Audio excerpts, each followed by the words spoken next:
IBC. IBC. Aiolita. E vou pegar minha prontita. Pô, eu trouxe a minha já. Muito bom, essa prancha tá destruída. Ela não quer saber nada mais. Então tá não.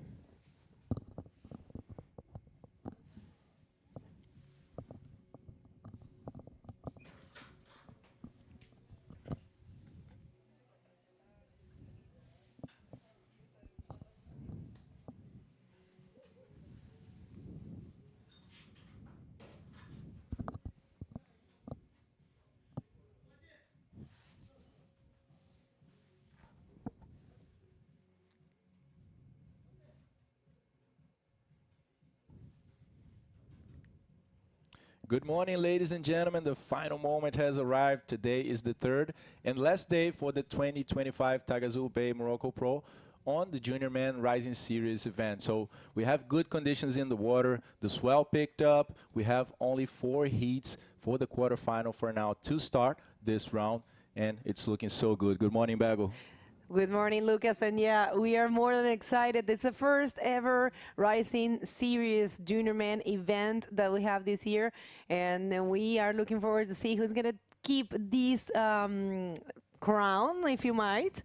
But for now, we're going to show you the highlights for tomorrow, and then we're going to come back and start the day. So check it out because they're super good.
Nice to remember the days, right? So yesterday, a little bit, a small day, I would say, but still super contestable, and we saw lots of maneuvers and lots of waves.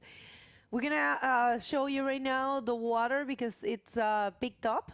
There's more frequency, there's more waves, a bigger size. And Anza, we are about to start the quarterfinals. Quarterfinal number 1, it's 25 minutes. 25 minutes, that's going to be fixed on the clock. But yeah, 25-minute hits for the quarterfinals and the semifinals. And for the final, we will have 30 minutes. So as you can see in red, we have Tarfawi Souhail from Morocco, and we will see Atanae Blanchard from representing the French flag, but he is coming from the amazing and beautiful island of Saint Barts in the Caribbean. So yeah, super good to have him here. Yeah, Bago. Yesterday was a very good day. I mean, we had 17 heats total, some really good performances. We started to see those high scores become more frequent throughout the day. And late in the afternoon, we saw the waves significantly rising, picking up in size, becoming more frequent, and that's the actual scenario that we have in the water right now. We have a bigger size. Looks like the waves are much more frequent than and constant than yesterday as well. So everything looking good for a final day, for the big decision, for the first Junior Rising Series event of this year. Here we just have the Junior Men division, and also a standout for the Moroccans. They are, in fact, the vast majority of athletes in this quarterfinal. We have 5 Moroccans in total, but we also have 2 French guys and a Canarian as well. The only guy being between the top 8 ranked athletes from last year, actually, is Lucas Aninotto, also the defending champion for this event. He is still in the competition, but it's completely open. We are seeing so many good names standing out throughout these 2 days of competition, and I'm super excited. So please share this live stream. We're just getting started here. It's going to be a shorter but very intense day for sure. I agree with you, Lucas. Definitely a moment that we were looking for. I believe the event in general has been a success. You know, the idea of having the junior division separated from the professional division, it brings a lot of good things to that division. You know, actually, the fact that they have their own days grant them the possibility of having 25-minute heats. You know, last year and the previous years, in the rule book, it was established that the juniors divisions will have 20 minutes heats and you know, maximum of 25 for the finals.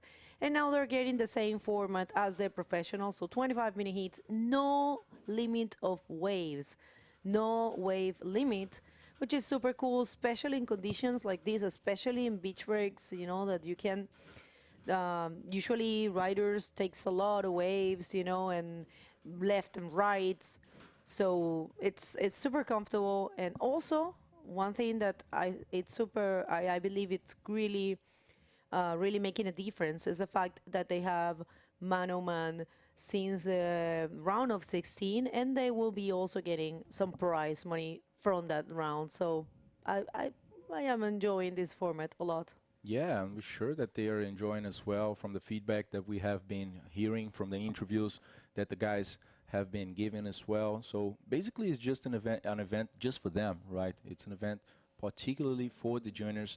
After today, it is done for the junior division. Then on the 5th, we will finally start the Prime Series event with the women and men. But yeah, these benefits are definitely making a difference. The guys are feeling good. They are performing nicely in the water as well. And I, just like with you, agree that the event is becoming a success. I believe that today we might see maybe less waves being surfed than yesterday and the day before, because we saw the size picking up a little bit. Although thankfully it's not that that big that it becomes so hard to go you know, across the breakup line there and getting to the outside. So these guys are always active. They're always getting busy in the water, super competitive. So it's going to be a very good day. All of these names, if you guys have been watching, are standing out so much. Yesterday, we saw very, very tight heats, some changes in the last seconds as well, as we like to see. So yes, stay with us, guys.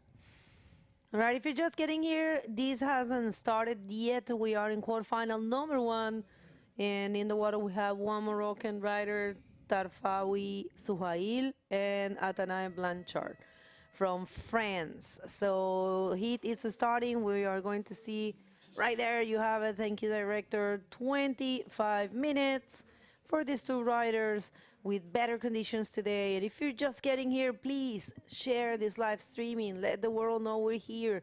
It's important for our community to know that the World Tour is back, and it's important that we support the future pros, the future professionals of a sport.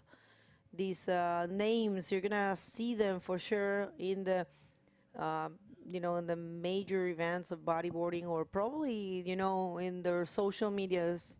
You see their improvement and seeing how they become professionals. So it's important.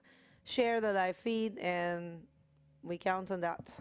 Yeah, and if you guys want to check the highlights from the day 1 as well, or check once more the highlights from yesterday, you guys can go to the IBC World Tour YouTube channel, and everything is there. Of course, also the live This channel. streams.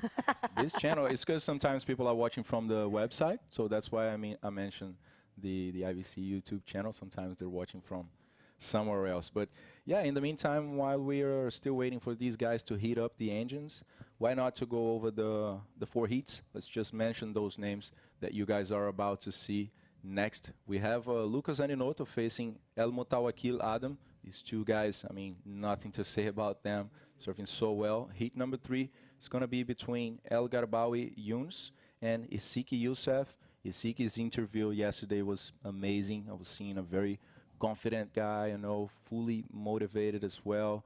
El Garbawi, I mean, super, so good, so good. And last, we're going to have Mauro Quezada representing Canary Islands against Agozu Abdel Karim. Looks like they're starting to move out there. Tarfawi paddling to that wave, but Atanai also taking a look. So priority right now has been defined. Atanai with the priority number 1 and the Moroccan waiting with the P2. All right, and yeah, we'll see finals, people. I'm sorry, these things happens.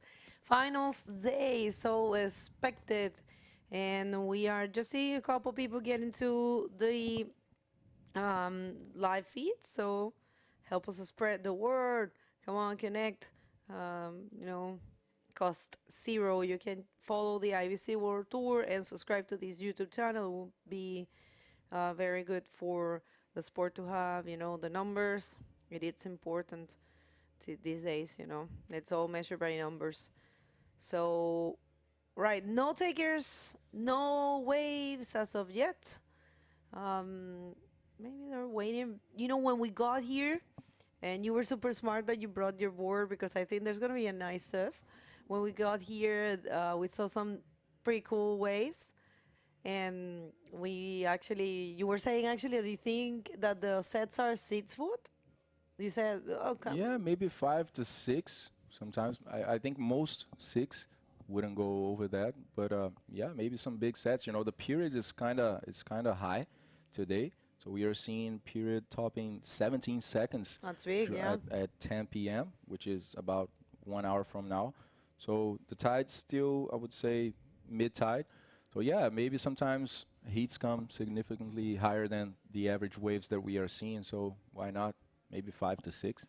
Yeah, I mean, probably, I was saying that probably these riders, they saw that too, and they said, I'm going to wait. I'm not going to go too much to the, down to the inside, and I'm going to wait for a decent sized wave. But check this out. It looks like Ata was positioned better, and he's starting things today with this wave. Let's see. Ata Blanchard. There it goes. Bottom turning for a roll in the outside section. Let's see how this wave will keep going for him. There's still another section, and it goes for a roll. Kind of hits the white water while landing. So, yeah, he ended up behind on that last roll. All right, yeah, but a good way to start, given the fact that almost 5 minutes has gone, and he put some scores under his name with this wave. So, first roll, and failed one in this one. But, yeah, he's going to get some score there. It was close, you know, just that the wave disappeared there. So, Ata Blanchard from St. Bart's. So nice, beautiful Caribbean island as well. I mean, like I always say, there's so many different types of beauty. And, you know, Caribbean, it's like the classic beauty with, like, you know, the palm trees, the tropical weather, and the clear crystal water, crystal clear water. But in here, it's a different beauty, and I find it equally as nice, you know. The desert, actually the water here is really clean as well. And yeah, just loving all the variety of locations that we have in the World Tour. Maybe one day we go to the Caribbean islands, why not? Yeah, that would definitely be amazing. And one thing that I would like to call as well attention is that we are still in those early moments of the day. So as we had a big change in conditions from yesterday to today, I believe we are going to see maybe a longer moment of the guys getting used. You know, it's always a pressure of course, going into the quarterfinals and now starting the day. You know, so going in the first heat, definitely these guys are going to take some time for them to familiarize themselves with the conditions. But I'm very sure that throughout the day, we are going to see them releasing those tricks, you know, risking some more, and definitely the higher scores starting to show up. So 4.25 for Atanay for that first wave, first and only wave served so far. Now, Tarfawi Suhail is holding the priority number one, patiently waiting in the outside for another wave. That's right, Lucas. And what if we say hi and thanks to all of our sponsors? Because, you know, without you, this wouldn't be possible. Just remember, this event has been supported by the Royal Moroccan Surf and Bodyboard Federation since the very beginning. They have been pushing to bring this event, and you know, their collaboration, their cooperation have been key in order to get this event here. And of course, also key to have this event, it's been Taghazout Bay, because it is our title sponsor for the second year in a row. And we would like to thank the institutions as well: Regional Council of Susmasa, the Walaya Susmasa, the Ministry of Sports, Municipality of Agadir. The municipality of Taghazout as well, and our sponsors Red Bull, Rip Curl, Pride Bodyboards, Radisson Blue, and Tikida Hotels, amazing places for you guys to stay here. The RDTR, which is the local tourism network, the CRT, the Regional Council of Tourism here. You guys can check their websites. They are visitmorocco.com and visitagadir.com, and you can check some of the beauties here from this region. Of course, the local associations as well: Limouran Surf Association, Anza Blue Waves, New Generation Surf, Taghazout Boat Riders, and our media partner for this event, the Moroccan Sportive TV, Ariadia TV. Thanks a lot for making such a great effort and working so hard towards this event, which is happening for the second time here in Morocco. Last year we had, for the first time in history, the Bodyboarding World Tour landing in this country. It was a full success. Everyone loved it. We had two venues for the same event, which were here, Anza, and also Anchor Point, a little bit north from here. And this year we're just sticking to Anza Beach, one of the most constant spots here in Agadir area, definitely. Yeah, the thing with Anza is that you need waves a lot. And also, you know, the structure is a little bit challenging. Anchor Point.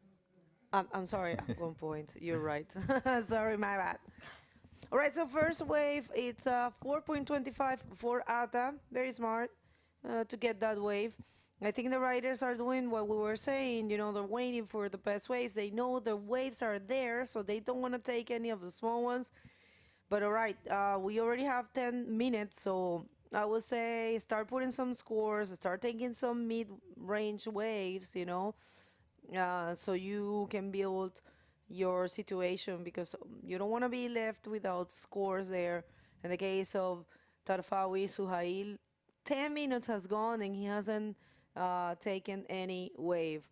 So my humble recommendation is try to put your couple scores, at least small, hopefully, or it will be better if there are mid-range scores in the first 5 minutes of the heat, and you will have a little bit more of a confidence to keep going and to, you know, maybe win the heat. So hi, it's the Central Coast, California. Thank you for being there. You're always there with us. So check this out. The first one for the Moroccan. The wait paid off, and this is a nice looking wave. Let's see if we can find a section. At least in the takeoff, it looked nice. But now it's kind of fading. But no, there it is. There it is. It's going to go for something. Oh, no. Yeah, so Hayo kind of waited too much maybe in that wave. Instead of just stalling all the way, maybe he could have worked those 360s, but I imagine he was just waiting for a good section, you know.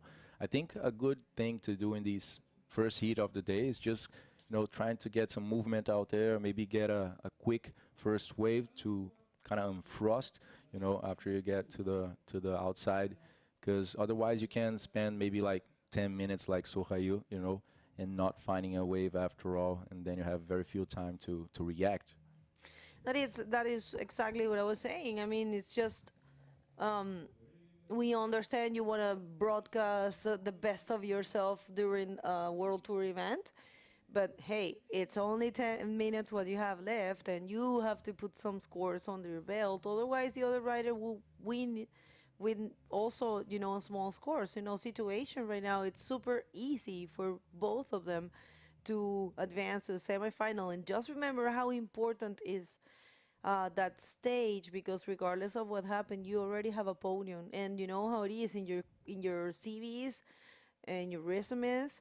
If you have I mean, the number of podiums counts in order to find sponsors and build a career. So the glory to be in the podium, and of course the difference of prize money and points, is something that worth battle for. So definitely you do want to do, I mean, you do want to make it till there, at least to have a spot in the podium. Yeah, that's right, Bagel. As we were saying in the first and second days, it is a very diverse and full of, I mean, multitask thing to be a bodyboarder following the world tour, right? You have to take care of all that, sponsors, traveling, of course, your physical condition, your mental condition as well, and uh, also very important for sure is the technique. So all of these guys have to think about this stuff, and when they're going into the heat, I think it's kind of like the moment where they just blank out, and just think of surfing, just focus on the waves. So if you stay with a very busy mind out there, it definitely can make you block, and that will not help you at all. So let's see. Right now, Atanai going to another right-hander, passing through that first section with a quick snap, a check turn, and he is stalling there in the pocket. Tries to combine 1 360, but with not much speed, so he could continue going on that wave. So yeah, just a quick in and out for the French guy on this heat that is still winning with just a 4.25. All right. Pour tous les Français, pour tous les Marocains, on a 5 Marocains, on a 2 Français, un Espagnol. Et ici, à les quarts finales. Aujourd'hui, c'est le Finals Day. On verra qui va être le champion de cet événement, que c'est le premier pour le Junior Man Rising Series, et que c'est un nouveau format de la IBC World Tour. Et voilà. Et si vous voulez savoir plus de ça, il y a une publication là à la site de la IBC, ibcworldtour.com. Et voilà, c'est ça. On pense que c'est. Ah, attends. Here he comes, Tarfawi Suhail, finally with the good maneuver. He was waiting a lot for that one, and I think it's going to pay it off, Probably, who knows? It's going to be a nice score there to get that first position. Yeah, short wave, but he managed to do a nice, well-projected roll on the outside zone. So yeah, that's going to count for some points for Tafawi for sure. Let's see if that's going to be enough to, overcome Atanai's score. We are still waiting for the score for a second wave for Atanai, which won't be too significant as well. But yeah, as soon as those two scores hit the screen, we're going to see if there's going to be a change of situation for these guys. Now as we cross the line of 10 minutes remaining, so 15 minutes gone already, and not much action, just 4 waves being surfed. Certainly these guys are going to start moving a little bit more from here as they, already took the first step. All right, so there you have it. It was a 4.15 for the Moroccan, not enough to take the lead, but he is super close, needing a 1.31, so basically taking away from performing a couple things. But of course, the recommendation is to try to get his backup score and try to put the big score right there so he can, definitely stay more comfortable in the first position and give and take the opportunity of advancing to the semifinal. So we'll see how that unfolds for him, but Um, definitely, um, we'll see, we'll see. I mean, definitely good that he waited that much and found that wave and, performed that good role. As you can see, he wake up right there. Looks like he listened to what we were saying. And check this out, this stalling to find that section. Maybe he gets a section there. He is roll, and I think good call for him. For sure is going to take the lead, and probably is going to take something similar to what he has. Yeah, so Tarfawi right now a little bit more relaxed, it looks like in the water. So just stalling, waiting for that section, holding a bit more, and then when he sees the section starting to show up, he goes for it, does one roll. Looks like there was another wave surfed by Atanai, or actually that's live action. One roll, let's see. This wave looks like it's going to stretch a little bit more. Three maneuvers, let's see if he's completing this one, and he does. So yeah, I believe that this second wave, that the third wave actually that these guys were taking. Let's see this one more time, Bagel. Yeah, there you have it. It is a roll and it is a nice looking wave, and he's only looking for a 3.41 to take the lead again. Second roll, and yeah, third one there. So the score is going to be there, and of course, going to be more for Atanae. So Ata doing a great job. I didn't know him before, and it's really good to see him in this event. One of the surprises, I might say, that we had in this event. Surfing really, really good, and coming from so far away. The Caribbean islands and the French Caribbean islands. So I think definitely he's gonna get more than what he needed.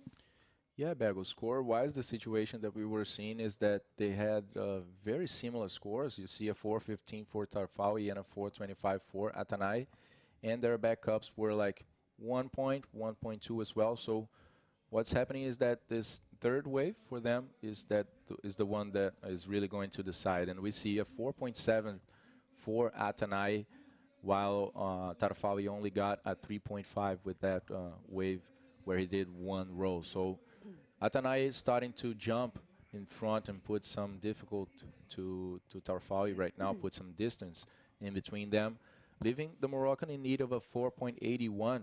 So slowly raising the bar here, and we are starting to see the scores come out, the guys moving themselves a little more, but still very close, still a situation where the scores are very close. The Moroccan doesn't need a high score, it's an average one, 4.81. So in these 6 minutes, it's very possible as well that we will see Tarfawi trying to, go after him. Yeah, I do believe so. It's a possibility for him. Definitely a tight heat. Even the fact that both the riders waited a lot to get their first wave. Actually, Ata took his first wave when already 5 minutes were gone. And Atanai took 10 minutes to take his first wave. Yeah. So that's sending a message. Yeah, that's actually, pretty normal. First heat of the day, we're seeing a different condition. Pretty sure the guys from the second heat that we can just see right now, Luca getting in. Pretty sure these guys are, trying to increase the rhythm of the heat. For sure, they already saw two riders surfing out there during the contest, right? So there is already a reference for the guys on the second heat, and so forth, the third heat and fourth heat. I think we are going to see an increase in the amount of waves being surfed as well. As in this case, we only saw 3 waves surfed by each rider. So yeah, I'm excited to see the semifinals, the final as well. It's looking very good. These kids are just surfing so well out there, Bagel. They are, and definitely, um, it's really refreshing to see that our sport it's in a good hands. So first heat of the day, first quarterfinal, right here in the juniors division, junior men, and people, if you're interested on the new format, there is an entry in the news at the IBC World Tour website, and you can find some more information there. And if you want to know anything, just always write to the info at ibcworldtour.com email, And I mean, if you are looking forward to participate or if you want to organize an event in your country, the Rising Series brings a number of possibilities to everyone. They're not that expensive per se. I mean, because it's not like events are expensive, but there are a lot of costs related to doing a daily streaming in a professional way, bringing all the stuff, and accomplishing all the minimum requirements for a prime series event. But so the rising series are easier. Let's see, one wave here at a nine nothing. Rising series bring possibility of, even you don't even have to have a streaming. Hmm. You could, or you can have a local streaming, and you of course, the number of points you're gonna get depends on the number of things you achieve, but you don't need to have a super rich in points event. You can have a decent event with some points, and then you will bring the opportunity to the people of your country to gain some points for the IBC World Tour.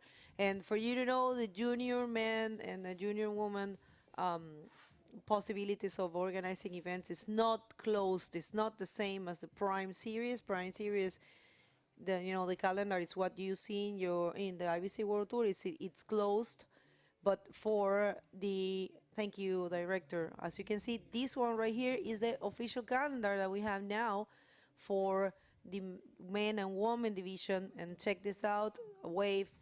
We're gonna explain a little bit further. There he comes, Suhail Tarfawi. He's going for the response against the French guy. Goes for one roll, stalling a bit, getting some more speed for another very good roll. Having a difficulty there in landing that maneuver, but completed it. Let's see, 4.81 is what he is looking for. It was two maneuvers, but two well-executed maneuvers on the outside. Let's see this one more time on a replay. All right, so I just love the fact that he knows exactly when to stall. That's important in bodyboarding. And he was releasing the brakes there with the first roll, and very much more projected second roll. A little bit of more difficult landing, but either way, he achieved to get out of the foamy section.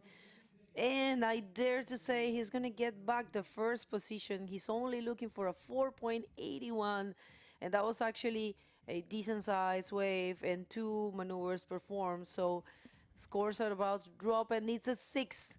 So the local, the Moroccan Tarfawi Suhail gets a 6 and gets the first position and the possibility of having a spot in the podium. And right now, Atanay is looking for a 5.46. Let's see. He has the priority right now, Lucas, and this is the last minutes of the heat. Yeah, very good job there by Tarfawi Bagel. Two good rolls. As we can compare the wave for Atanay, where he did 3 rolls, all of the 3 rolls were not as well projected.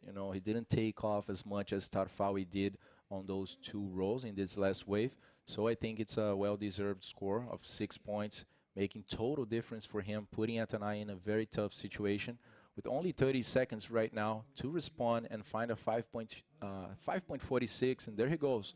Not a set wave, it's a smaller inside, but he's looking for an inside section there, trying to increase that speed, goes for a roll. So far, I don't believe this wave can provide him a 5.46. That's what I think. Let's check this. Yeah, it's a tricky one. I have to say he did a great job throughout the whole event, but I don't see it neither. I mean, good effort there, though. He battled till the end, and that's what we want to see. And yes, scores are about to drop, and they're not going to be enough. So official results is last wave was a 395 for Ada, and officially Tarfawi Suhail is the first person advanced into the semifinal, first podium presence there for Morocco. So don't go anywhere. We're going to hit a quick commercial break and going to be back right after that.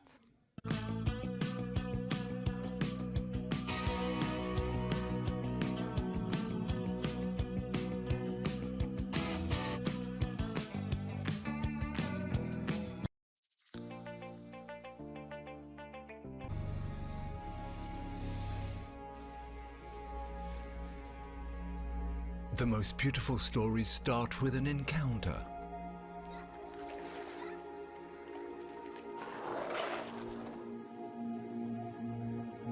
For discovering the exception,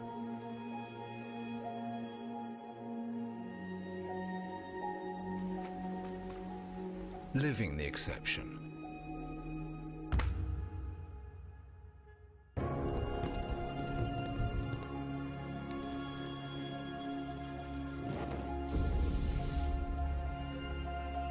Fill up on sensations, emotions, memorable memories.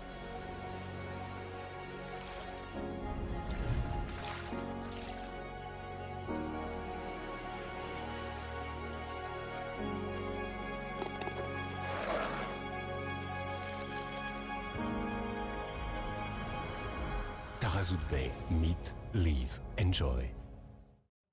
Welcome back, everyone. This is the final, third day of the Junior Rising Series event here on the 2025 Taghazout Bay Morocco Pro.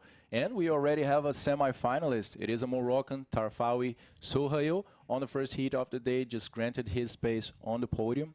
And we still have more 3 heats of the quarterfinal. So let's jump in the water to see who do we have. All right, so good times for the Moroccans, but check this out. No one else than the defending champion of this event is Lucas Aninoto from France. And he started things early right there with a roll. And that happened while we were in the commercial break, combined with the spin. And he found one more, and probably one more, because he is definitely using every opportunity with the stylish reverse. And I think, yes, of course, check that out. I mean, what a great use of a wave.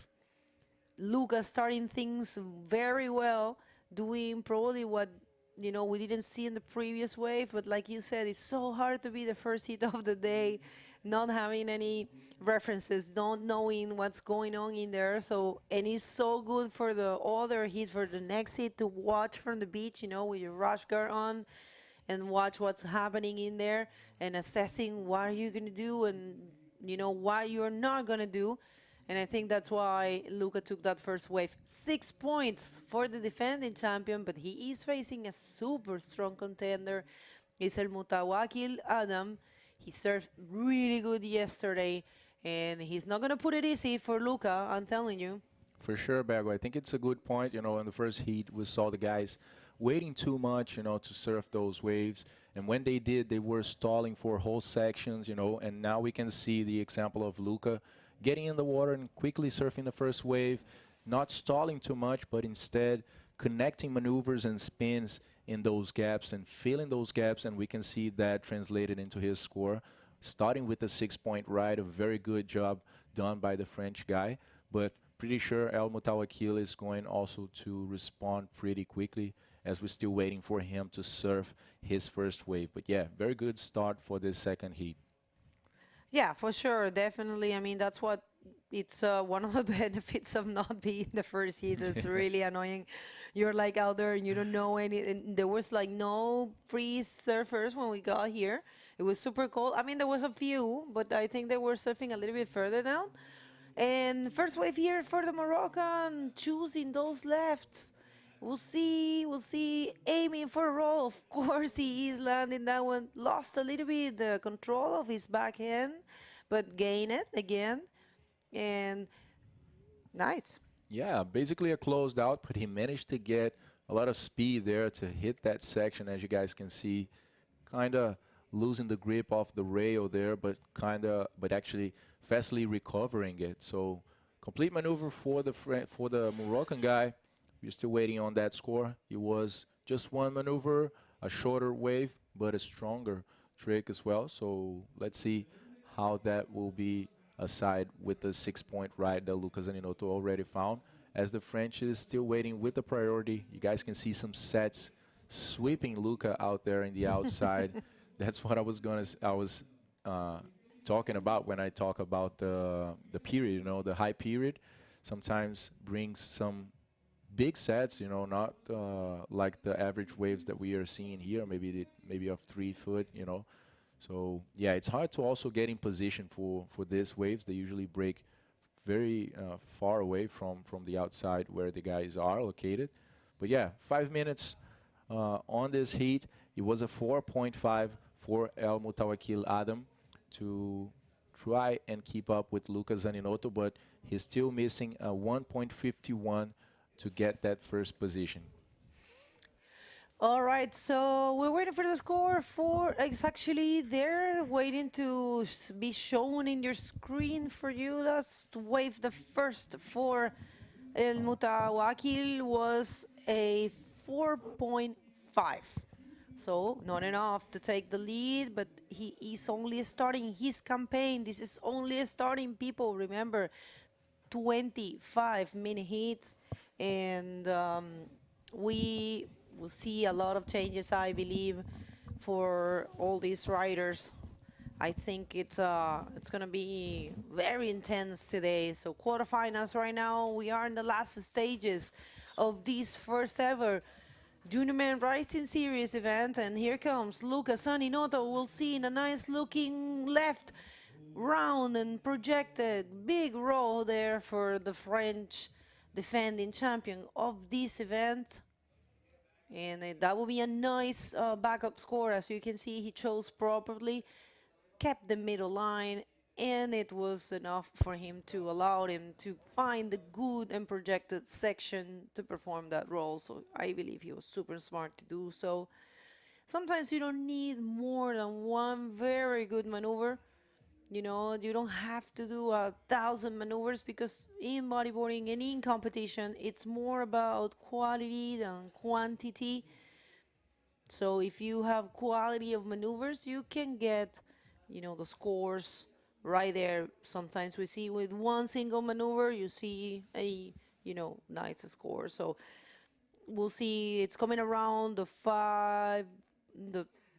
I think it's coming around the 5.8 average, or 5.5. I don't know. They're still assessing up there. We're not judges here, but you know, definitely Luca will get the backup score he needs to, you know, improve his lead and his spot in the podium, or on the podium. All right, all right. So we don't have much people in the chat. It's very early, I think, for everyone. Today it's a Monday, and I'm pretty sure a lot of people is working or heading to work. But you know, you can put your headphones and listen to us in your phone, and it will be very good if you help us to spread the word and tell everyone that we're here in the first ever Junior Man Rising Series event and the second edition of the 2025 Taghazout Bay Morocco Pro. Of course, presented by Taghazout Bay, which is the area that's a little bit further north from Anza. And as you can see, the second score for Lucas Zaninoto has dropped and is a 5.65, and right now the local needs a 7.16 to get the lead. So 7.16 for the local. We'll see this one right here is taking off on this nice left for Adam. Is he gonna find something? Oh no, unfortunate. That would have been a good roll, but yeah, kind of like shot on him. We're ready for the interview, so we're gonna throw it to the beach with Lucas and the first winner of the day. Semi-finalist for this contest, Tarfawi Souhail. Tarfawi, let us know, how do you feel on being the first Moroccan on the podium and also dealing with the pressure of going into the water in the first heat of the day? أنا اليوم فرحان بزاف بهذا التفوق اللي درت في الدوميل فينال، وتمكنت بانني دابا نوصل للبوديوم، والحمد لله حتى الاخر صافي تقربت لي السيريه، بقات 4 ديال الدقائق تمكنت بانني نجيب موجه اللي خلاتني نرجع عاوتاني بريمير، والحمد لله. Yeah, so basically he said that he's first super excited on being representing Morocco in the podium. And when it comes to the heat, he said that he's super happy that the waves got better today so he can show his surf. And he was just trying to get, to release, his surf out in the first heat of the day. Do you want to send a message for people watching here? Yeah. كانت موجة زوينة بزاف بزاف وتفوقنا بأننا نضربوا لي مانوفر اللي قدينا نضربوهم والحمد لله. Congratulations, Starfawi. Good luck on the semifinal. See you soon. Back to you, Bago. Yeah, so good for Morocco, so good for him to get the possibility of having a spot on the podium. Last year we did have two Moroccans as well in the in the podium, and they served really good. I didn't see them in this event. We have Said Venaisa and Abdi Mohammed last year. They share an equal third, and Lucas Aninotto won the event, and Alexander Montes, who is our, 2024 IBC World Tour Junior Man actual champion, world champion. He won last year in Canary Islands. So this is a replay of a wave that happened during the interviews, and this was a 4.5 for El Mutawakil Adam. And not enough. Still needs a big score, a 7.06. All right, so good moments right here for Morocco with another Moroccan rider situated in the podium. Great, great moments. And if you're just getting here, remember to share this live feed. We would like to thank everyone that has done this possible. The Royal Moroccan Surf and Bodyboard Federation, our title sponsor Taghazout Bay, the institutions that are cooperating with us is the Regional Council of Souss Massa, the Wilaya Souss Massa, the Ministry of Sports, the Municipality of Agadir, the Municipality of Taghazout, and of course, as sponsors, we have Red Bull, Rip Curl, Pride Bodyboards. Thank you, Pride. Thank you, Rip Curl, Red Bull. And accommodation partners, we have Radisson Blue, Tikida Hotels with the Rio.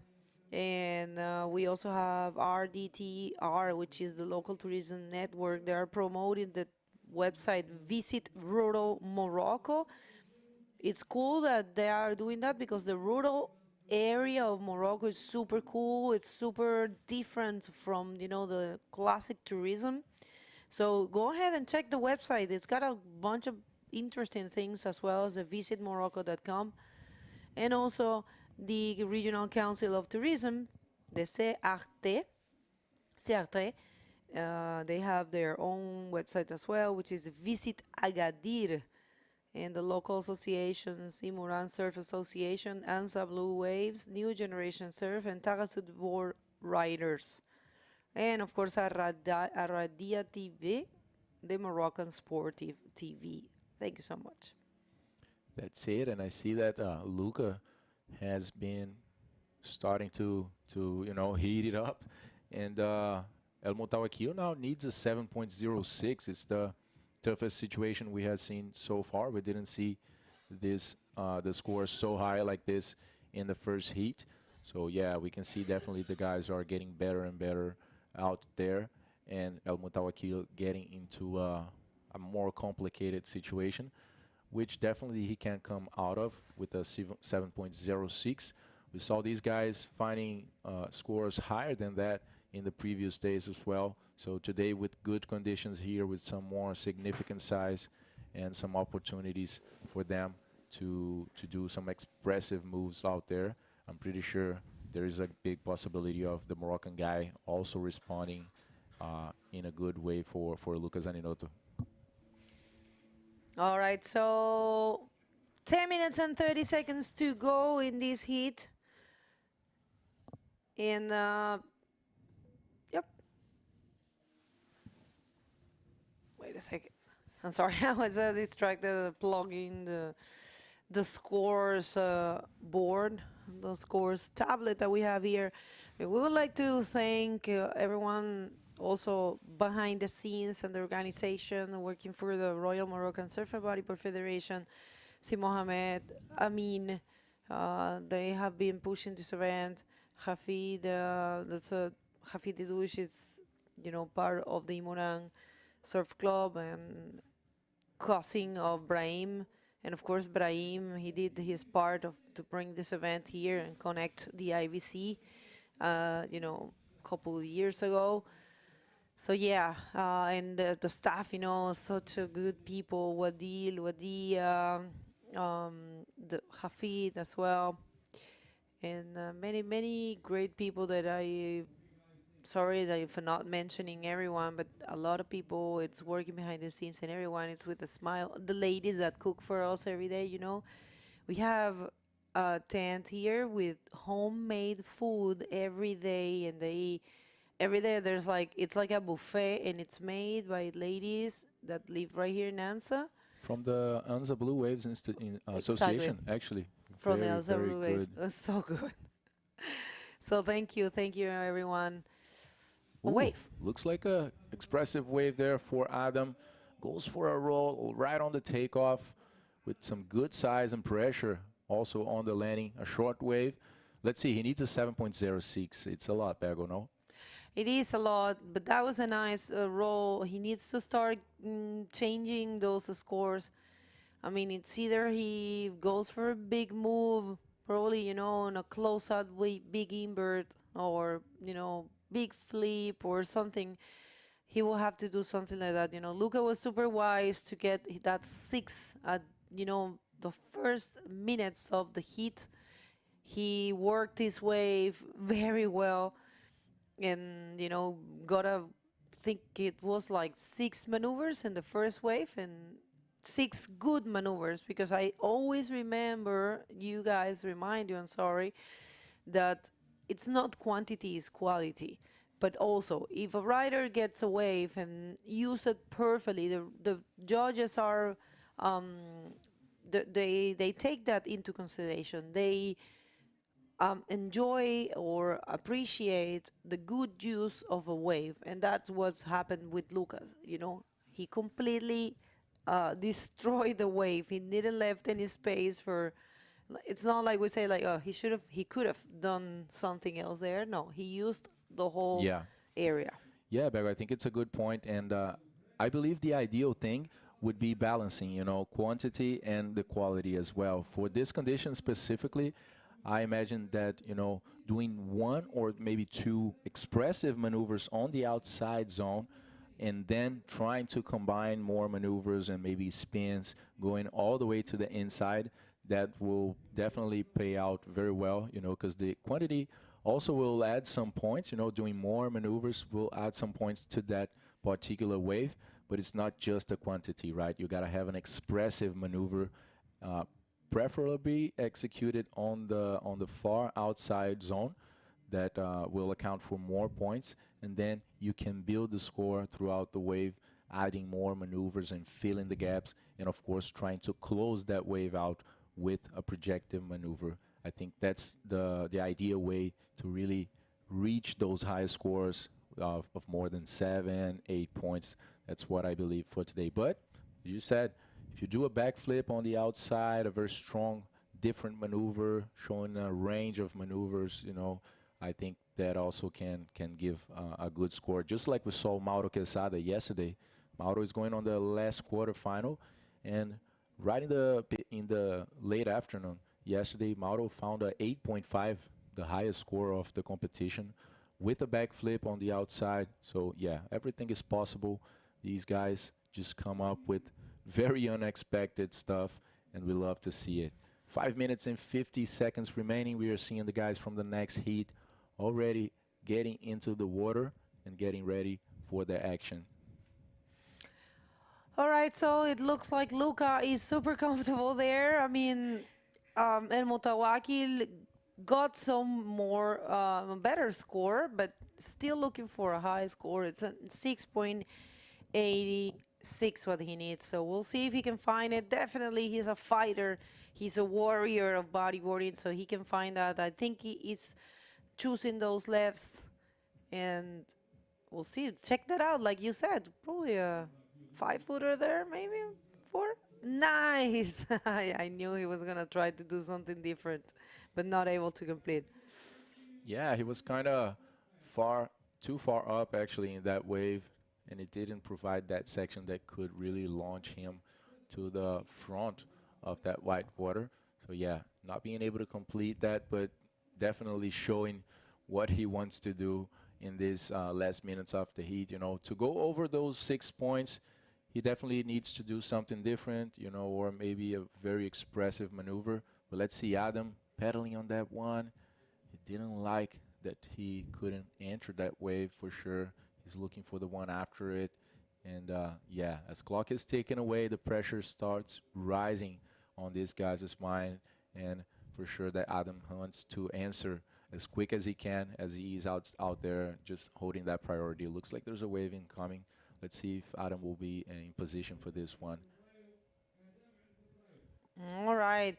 4 minutes to go, second quarterfinal. Let's see this Moroccan warrior not able to take off that one and searching for the 6.80 seat.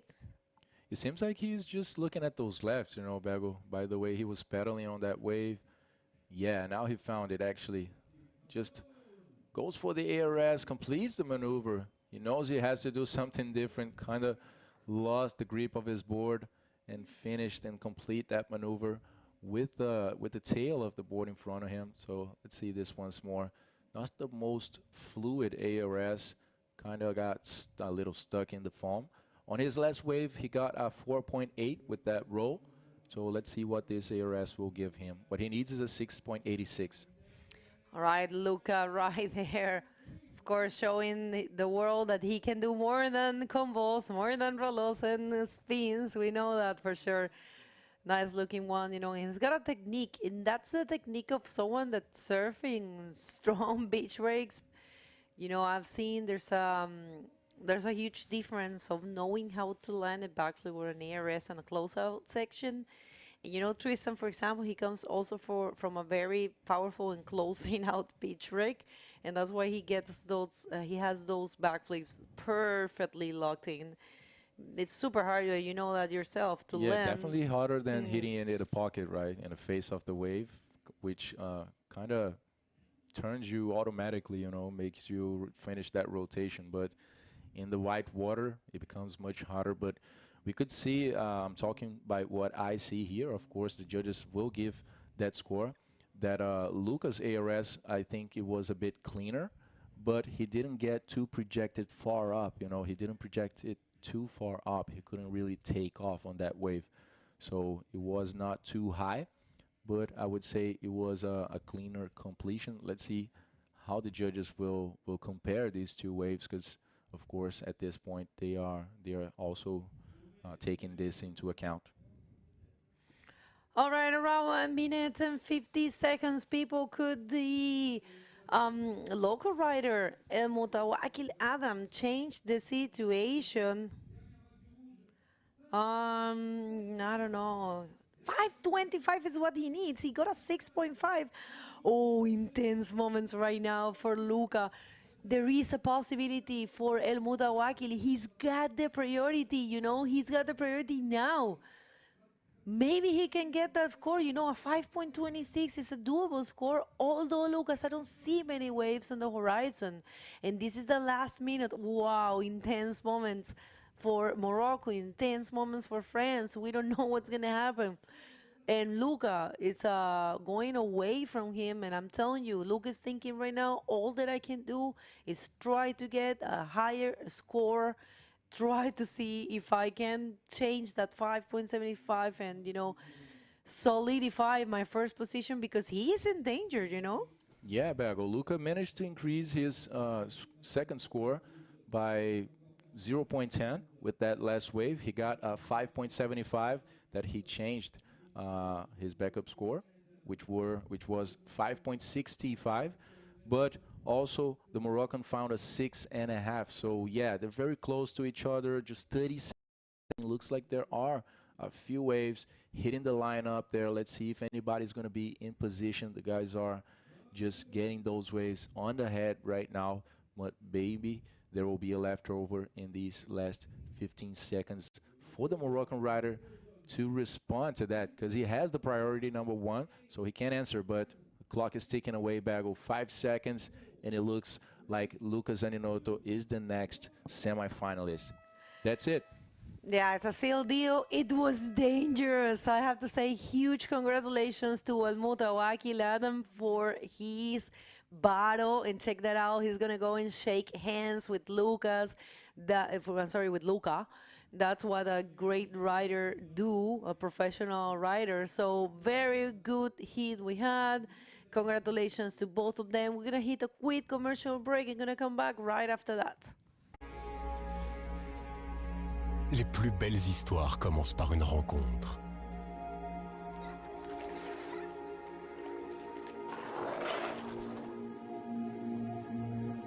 Pour découvrir l'exception,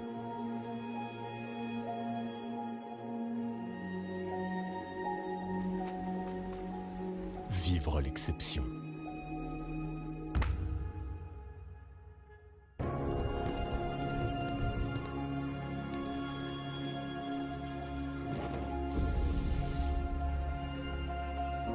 Faire le plein de sensations, d'émotions, de souvenirs mémorables.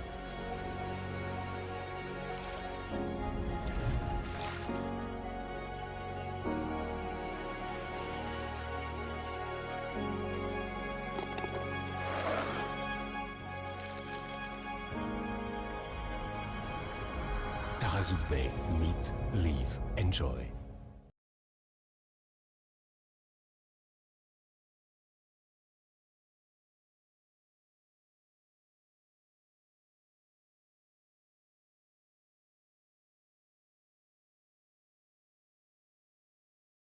So let's hit the water so we can introduce the riders.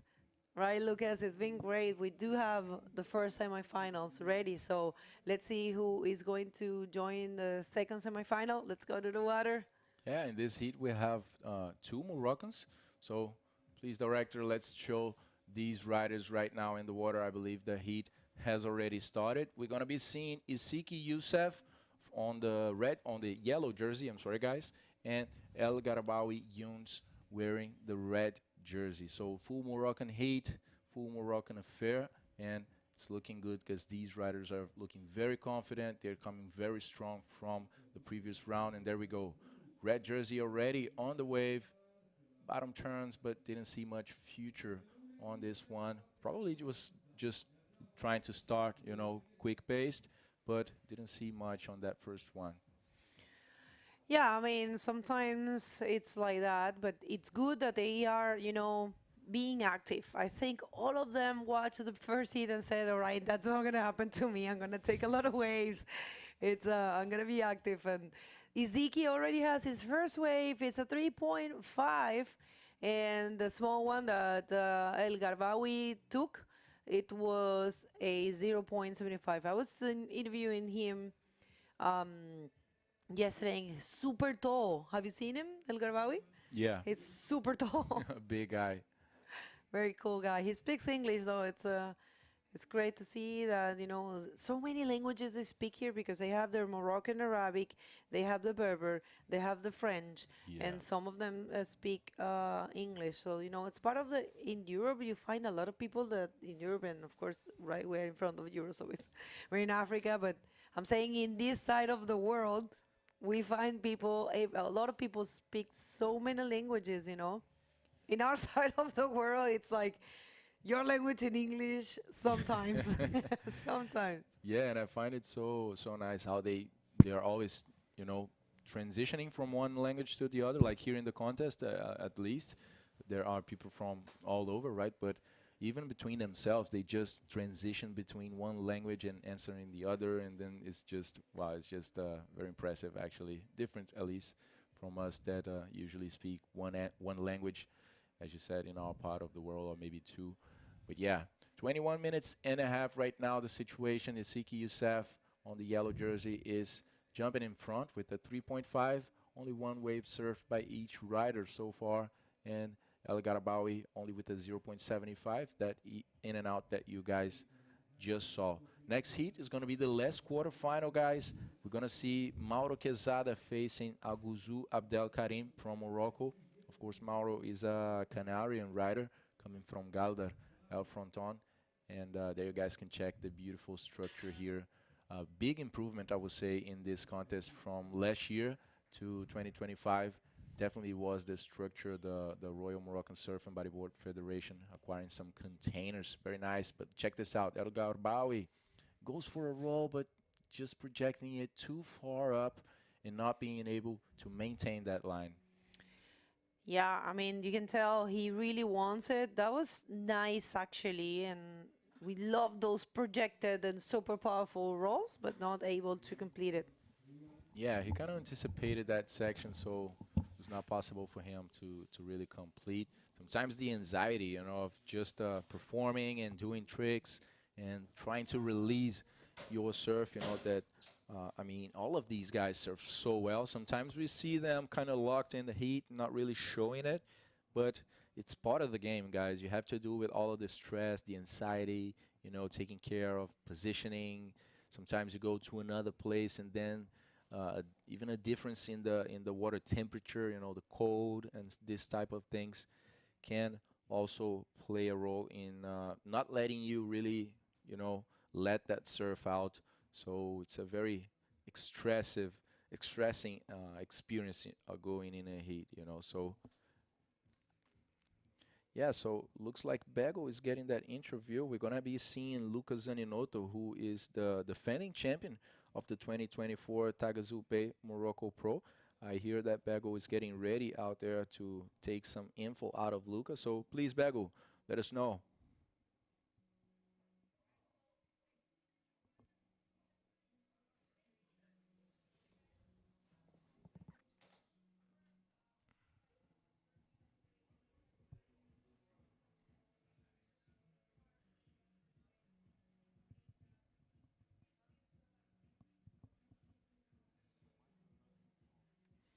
Yeah, I believe we are having some audio issues there. Let's see if we can work that out in a second. Come back with the interview. Hold on, guys. Wait just a second. We are already working on it.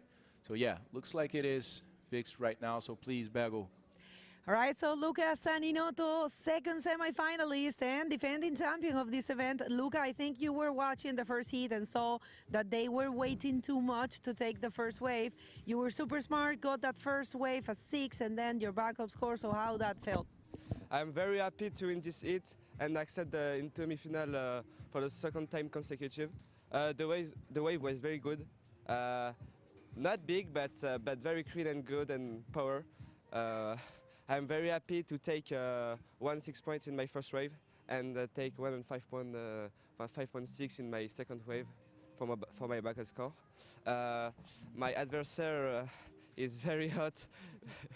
Yeah, it's good. You were scared again because at the end of the heat, he had a possibility, you know. He was holding the priority and he only needed a 5.26. It was another dangerous moment. So, anxiety? Bon, je vais faire en français, mais ouais, petite erreur de priorité à la fin, ça aurait pu me coûter la place en demi-finale, donc ça va qu'il n'y a pas eu de lag, mais voilà, petite erreur de priorité de la part des chefs des juges, donc c'est pas grave et on est motivé pour la suite. Well, he said he tried to keep his priority, but yeah, he lost it, and yeah, of course, a little bit anxiety there, but happy to, you know, be advancing and ready to semifinal. Anyone to thank or remercier quelqu'un? Bah, merci à tout le monde de me supporter, tous les boys encore sur la plage, tous les Français, Nico, le Pôle Surf Aquitaine, Océan Route, Seine Legacy et BZ Pro Board, et voilà, hein, on va continuer, on va essayer de regagner. Félicitations, best of luck for the semifinal. Back to you, Lucas. Thank you, Bago. Great interview there with the defending champion of this event, securing his spot on the semifinals. So yeah, looking good. This is definitely a name to be aware of. You know, Luca is a very young rider, but is maturing very well in the last few years. You know, last year he made a very good final in Anchor Point at that time. So yeah, winning with the big ARS that I remember, you know, a high score that really impressed everyone. And thankfully we have some more, you know, some bigger size here than we saw yesterday to add some emotion, you know, to this last day of competition here on the Junior Rising Series event of the 2025 Taghazout Bay Morocco Pro. An event just for the juniors, you know, it's their particular space in this, you know, first stop of the World Tour here in Morocco that is happening for the second time. So yes, guys, it's looking very good. A beautiful last day of competition. The conditions are very favorable for a comp to take place. And now we still have 15 minutes and 44 seconds right now. The priority number 1 is for Yellow Isiki, and the P2 it's on El Garabawi Younes. The second place in this heat. They are still very slow, I would say. Isiki has only one waved on his belt, a 3.5. And on the other side, El Garabawi with two very low scores, a 1.3 and a 0.9. So besides having 10 minutes already gone by, El Garabawi only needs a 2.21. So score-wise, I would say these guys are just getting started. Pretty normal as well, you know, the first moments of the day. And also, as we usually see, there are some heats that we can see a higher pace than the other ones. It's just like the ocean works, you know, sometimes it becomes more constant and then it gets flat for a while. So that's why some people even sometimes, you know, time the sets.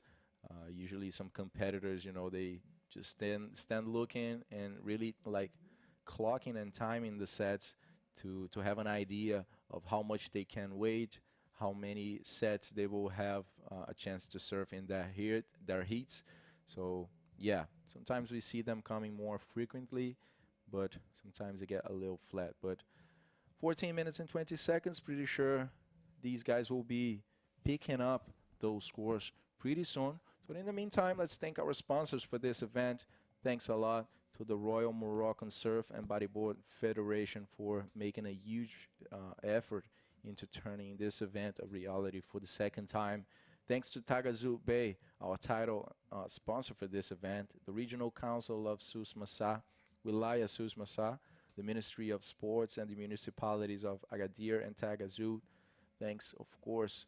Hold on. Let's see. El Garbawi going on a right-hander. Goes for a beautiful roll there. He's still on that face, but not finding much else. He's definitely going to throw that 0.9 far away with this wave. Check how good of a projection he got. Landing on the face, you know, in a good stance over there. So, yeah, very good wave for El Garbawi. I believe probably the most expressive wave of this heat. For sure, actually, you know. So just waiting for this score to come out is going to make a whole lot of difference for El Garabawi. And there you guys see 6 points, jumping far away from Isiki right now. But with that 3.5 on his belt, Isiki only needs a 3.81. So let's see. He's giving that answer, going to the left, making that upper line, and then he does an extended bottom turn, goes for a nice roll as well on the closeout, and I'm pretty sure he's going to take the lead back from El Garabawi with this last wave, only needing a 3.81. So what do you think of this one, Bago? No, very good, I have to say. I mean, he is very dangerous, and both of them surf really good. But yeah, I think he is going to get that score, 3.81. That's, I believe there's more than 3.81 in that one. Good job there. So nice to see a full Moroccan heat. Well, makes a lot of sense, you know. We had 16 Moroccan riders, 15 foreigners. You know, huge delegation from France, of course, being so close from the country, and it makes a lot of sense. And of course, having Luca as a defending champion, I think it's a huge motivation for the whole French team, right?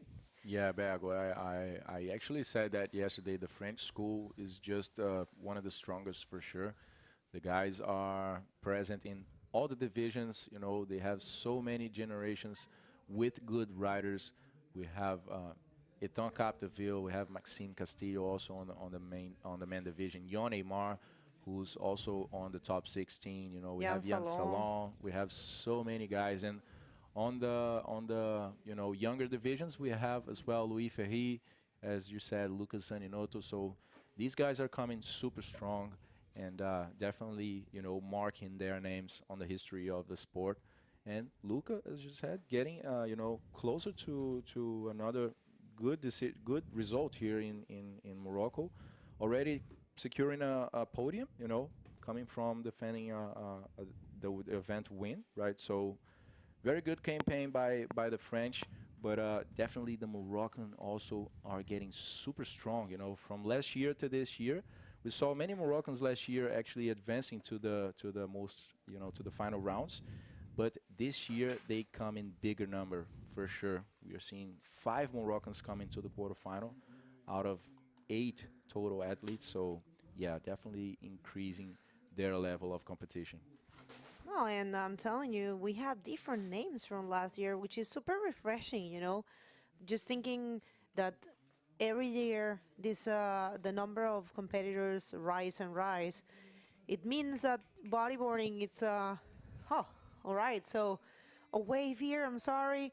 This is Isiki with a huge Rolo. When they fly like that, it means business. Yeah, that was a very good wave for Isik. He will definitely get much further away from El Garabawi. He made a very good bottom turn. Extended it for quite long. Didn't really take off too much, on that wave. But let's see this once more. A nice wall projected in front of him. A good bottom turn all the way from the bottom to the lip of that wave, and doing a clean roll. So he's definitely going to change that backup score of 3.5, and El Garabawi's situation is going to become a little harder.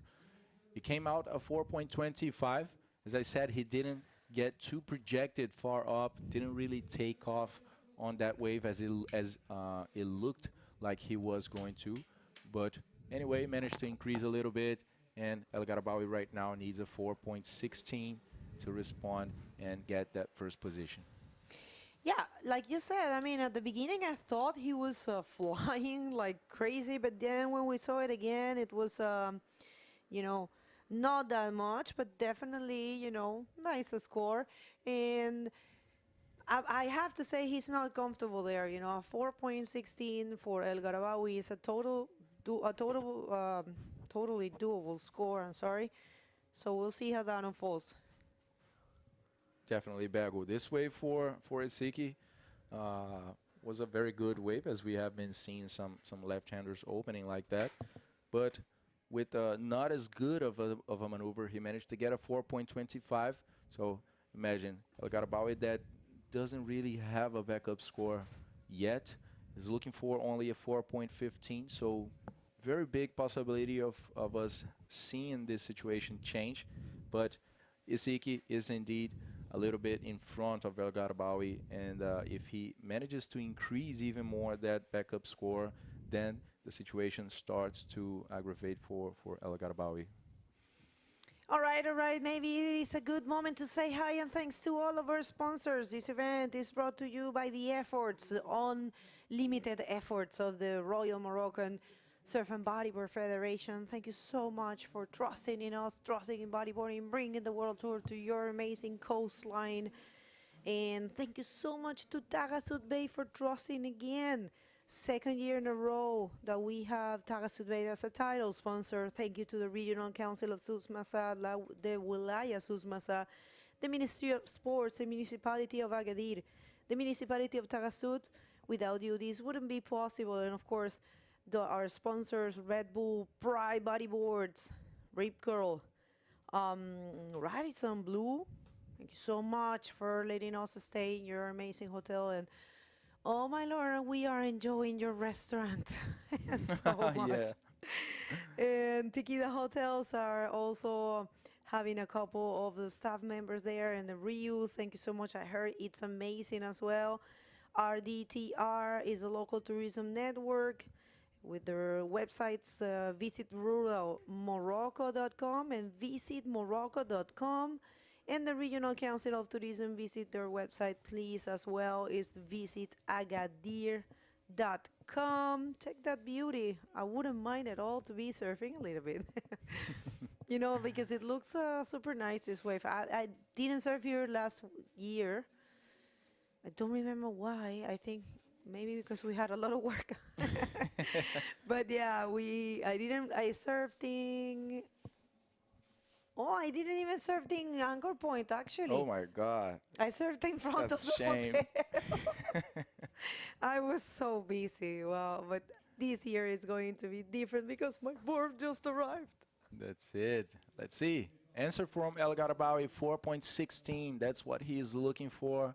Waiting on that first section to show up, stalling a bit. Goes for one roll. The wave is becoming a bit smaller, not with much energy. Back-to-back action from Isiki. Also checking on El Garabawi to see where he is, and he decided not to go on that wave and keep that priority. All right, so one more look to that one. El Garbawi Jones. I always say it wrong. Yesterday he said it to me, and check that out. Nice round roll for him.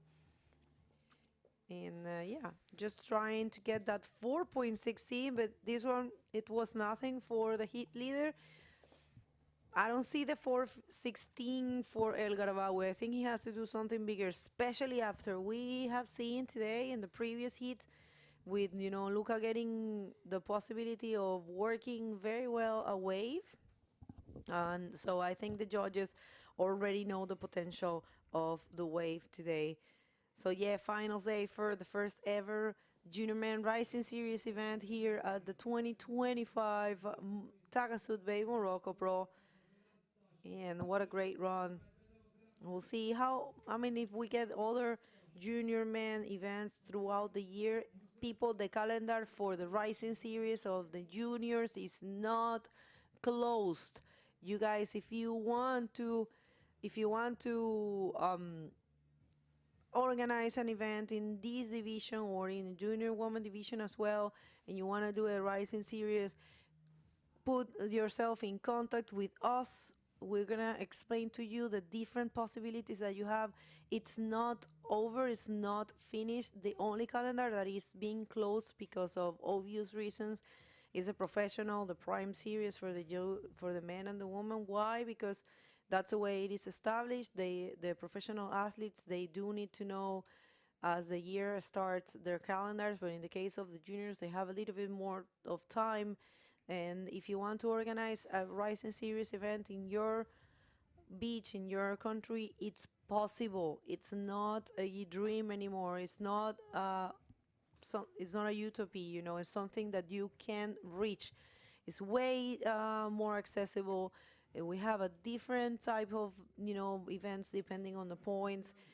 It's a pretty cool thing to watch. I was checking on the, well, of course we can't post all the information, but definitely, if you want to reach out, the IBC World Tour is open. And also it's good for the riders because, you know, in order to get a spot in the grand final, you have to compete in at least one of the IBC event World Tours. So for now, this is the one that we have, and we're waiting for Iquique to be confirmed. If Iquique confirms, it will be another junior men event, as you can see. Thank you, director. In Iquique, we will have the junior men Rising Series, and there is a mistake in this graphic. I'm gonna revise that. The designer left the men and women and junior for Itacoachara, but Itacoachara is only for men, so no women and junior in Itacoachara. And just figured out that. I'm gonna ask our designer to change that. But yeah, junior men, and it's for now we only have it in Iquique next. Yeah, Bego, I think that the new format, you know, that IBC is presenting, is providing, is really, really much more accessible than people think. Maybe, you know, the staircase that it is, you know, offering, and the many levels of, you know, events that you, and the structure, what you will provide or not. I think it's really nice, and it makes it much more accessible than everyone thinks. So if you are an organizer anywhere in the world, and you want to work together with IBC, I highly recommend sending an email to info@ibcworldtour.com. That's right.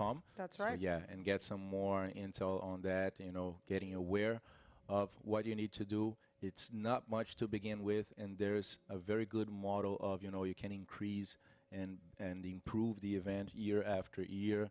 But yeah, the entrance, blockade is it's very small. I mean, yeah, very accessible for everyone.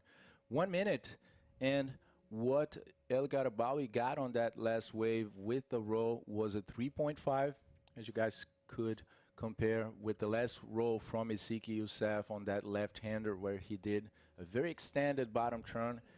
He got a 4.25, so fair wave for El Garabawi with a 3.5, but it was not enough for him. He would need something bigger. He will need to go higher, for a 4.16, and the clock is ticking away. He is looking around.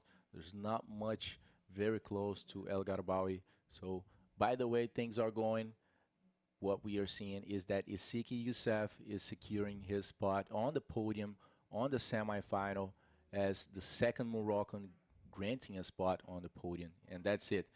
No more waves for El Garabawi with the countdown now taking place. It is done, guys. It's Isiki Youssef.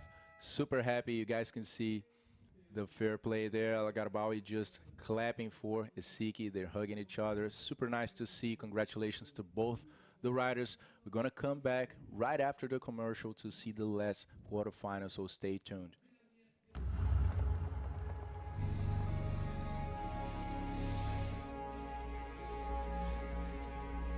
Les plus belles histoires commencent par une rencontre.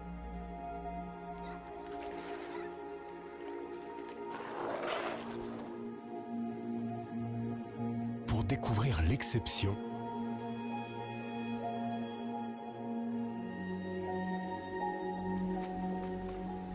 vivre l'exception.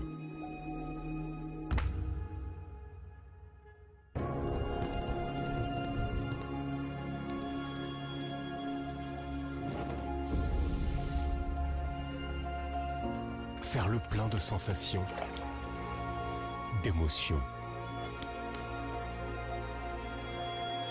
de souvenirs mémorables.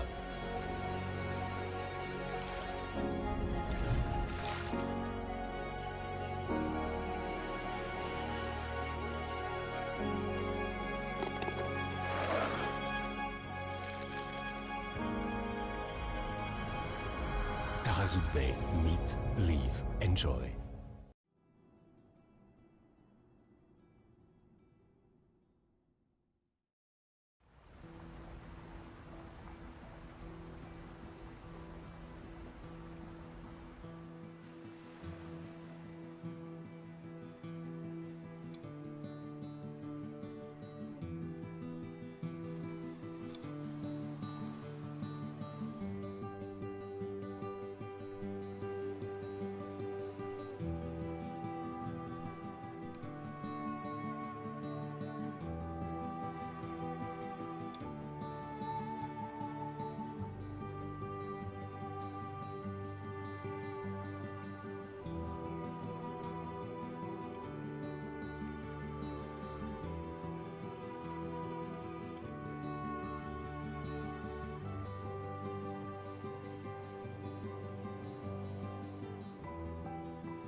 ما مرخيش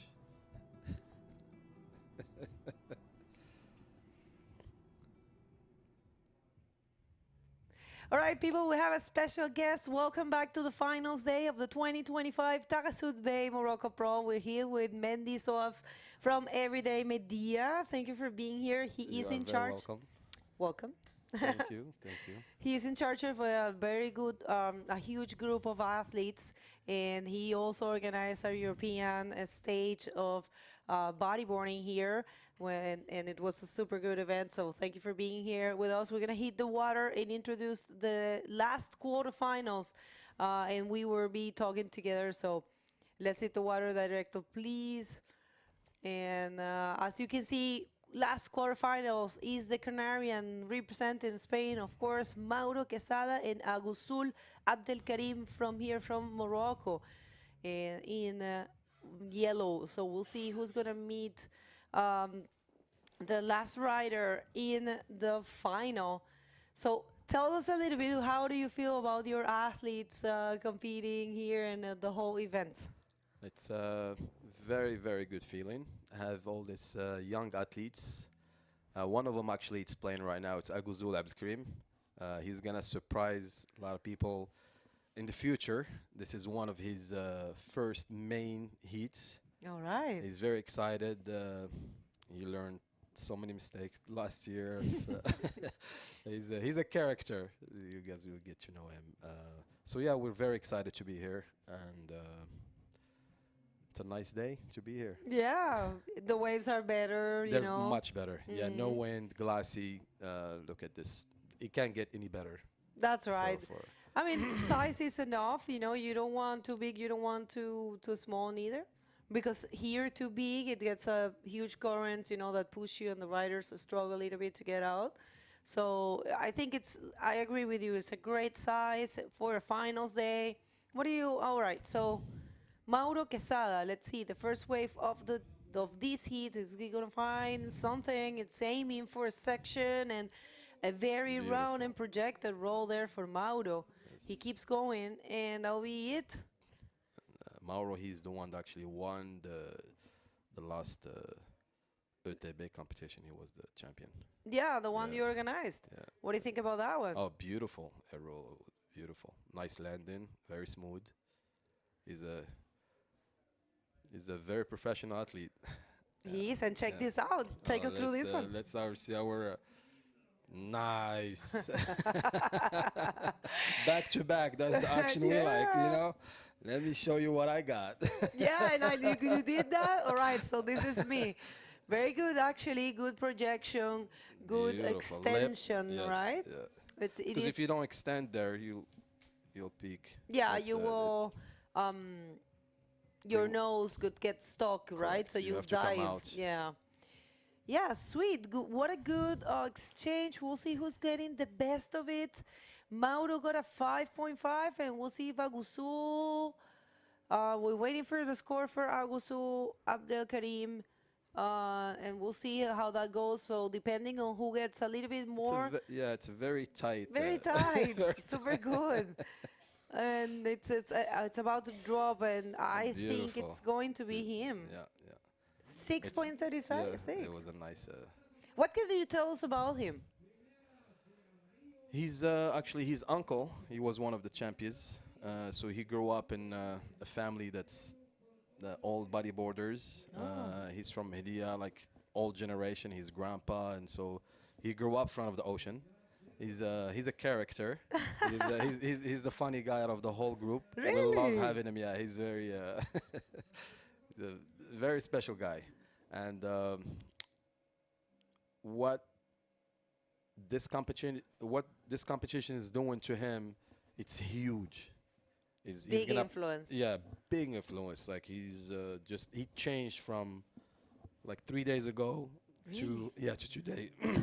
Like we were just talking. I'm sorry, we will come back to that Yeah, because we have Mauro on this one looking for the Nice, backup nice. score. Oh yeah, these guys are going for it. I like that. I like Yeah. heats like this when there's waves, one after the other one. And Abdelkarim is going to do the same thing. Oh, yeah. What do you think about this one? It's a nice wave. Look at nice hit on the lip. He showed. That was a super well executed, I will say. Yes. And yeah, that will make a difference. He's only looking for a 0.86. Maurito Quesada. Sabemos que tenemos una gran cantidad de canarios sintonizando ahora. Tengo a mi lado. Oh, we had a wave for Taghazout, like you said, the answer. Straight answer right away. Oh, okay. Look at him. Let's see. Ooh, bigger wave. Yeah. Oh, wow. Nice. Good technique. So you train them, or you just? We actually train him. We have a trainer, actually, Sakhar Labi.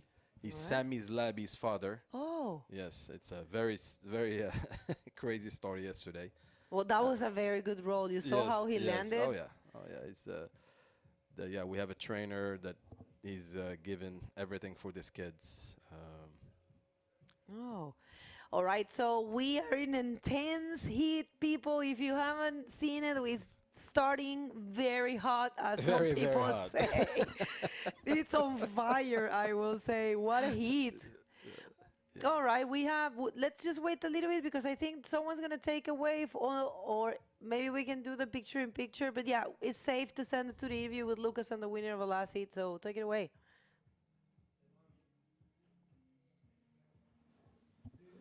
He's coming very strong from the previous rounds. Isiki, how was it going in the water in the quarterfinals against a Moroccan friend as well? How did it feel?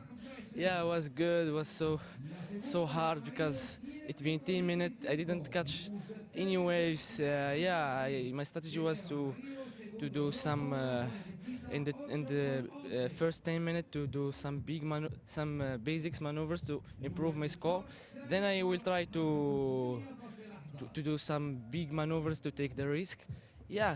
No. I didn't take any wave in the first 10 minutes. That's why I didn't take the risk, and I just did a basics maneuvers to improve my score. Yeah, and the last 5 minutes I take the priority, and then I catch my priority, and I didn't let him to go. Yeah. And I feel good, I feel happy. My last year in the junior, I did the podium. Yeah, last year I didn't do anything, but this year, I trained hard. And what do you plan to do for the semifinals and maybe the final? You gonna change anything on the strategy or keep the same game? Yeah, I will change the strategy. I will do some big maneuvers, take the risk. Yeah, because on podium, should I go to the final? If Mauro or Aguzo go to the semi-final, yeah, both of them is a good riders, and should I do some big maneuvers to go to the final? Yeah. Sounds good. Going big or nothing. So, do you have a message for anyone watching you at home? يا شكرا كاع الدراري، شكرا اللي كاع اللي كيسبورتوني، شكرا للكلوب ديالي ايموران، شكرا للفيدراسيون بزاف على بزاف د الحوايج، على لعبونا في هذه الكومبيت الكبيره، جابوا لنا واحد الكوتش اللي واعر بزاف، سي عزيز بوسكا، وشكرا للكلوب ثاني بزاف حتى هو شكرا للكلوب اللي كيسيبورتيني، شكرا للبريزيدون ديالنا عبد الله يتوش اللي كيسيبورتيني بزاف مونطالمون وعاوننا بزاف، وشكرا اي واحد، شكرا للعائله ديالي، شكرا للوالد الوالده، شكرا اختي الكيني ديالي، شكرا كاع خوتي كاع خواتاتي، شكرا بزاف، وشكرا للعائله ديالي كامله، شكرا. That's it. Congratulations, Isiki, and good luck on the semi-final. Back to you, Bago. Yeah, I'm loving. He's very good at English, but check this out, your boy. He got a 7.25. What a good heat! And Mauro right now is looking for an 8.11. Yeah, it's gonna be a tough one, but you never know with Mauro. You never know. You never know. How old is Abdel Karim? He's 14. Are you kidding me? Yes. Yeah, 14 going on 15. Yeah. Oh my God! Yeah. I thought he was older. No, he's young. He's coming up. He's coming up. Maybe watch out! I'm loving it. You have to find the means for him to travel. Need to work on the visas one time, so he gets to go to the other countries. Yeah, we have actually we have him. We have Adam Moutaoukil. I'm very good. sad.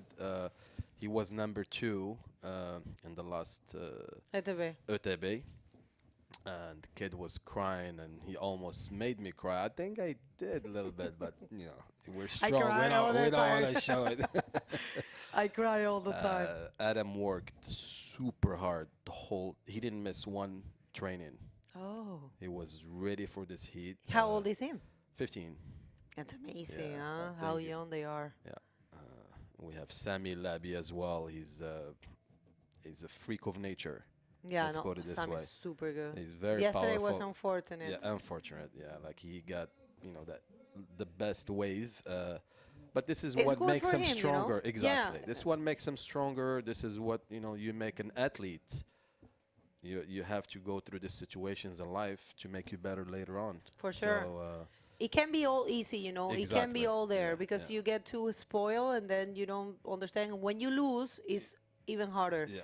So it's good for him. It was it's unfortunate that an interference. He didn't even look back. Yes. He was just surfing. He didn't even look. No, he was just Focus.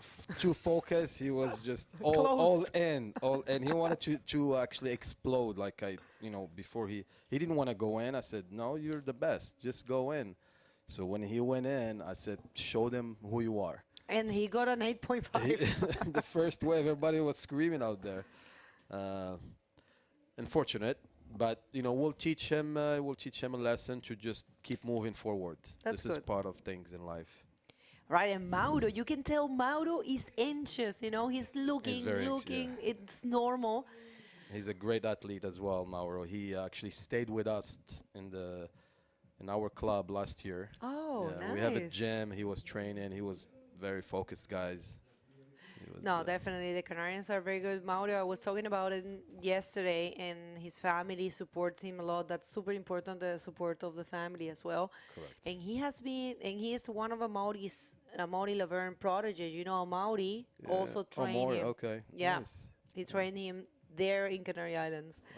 So, So- he learned from one of the best of Yes, the he world, did.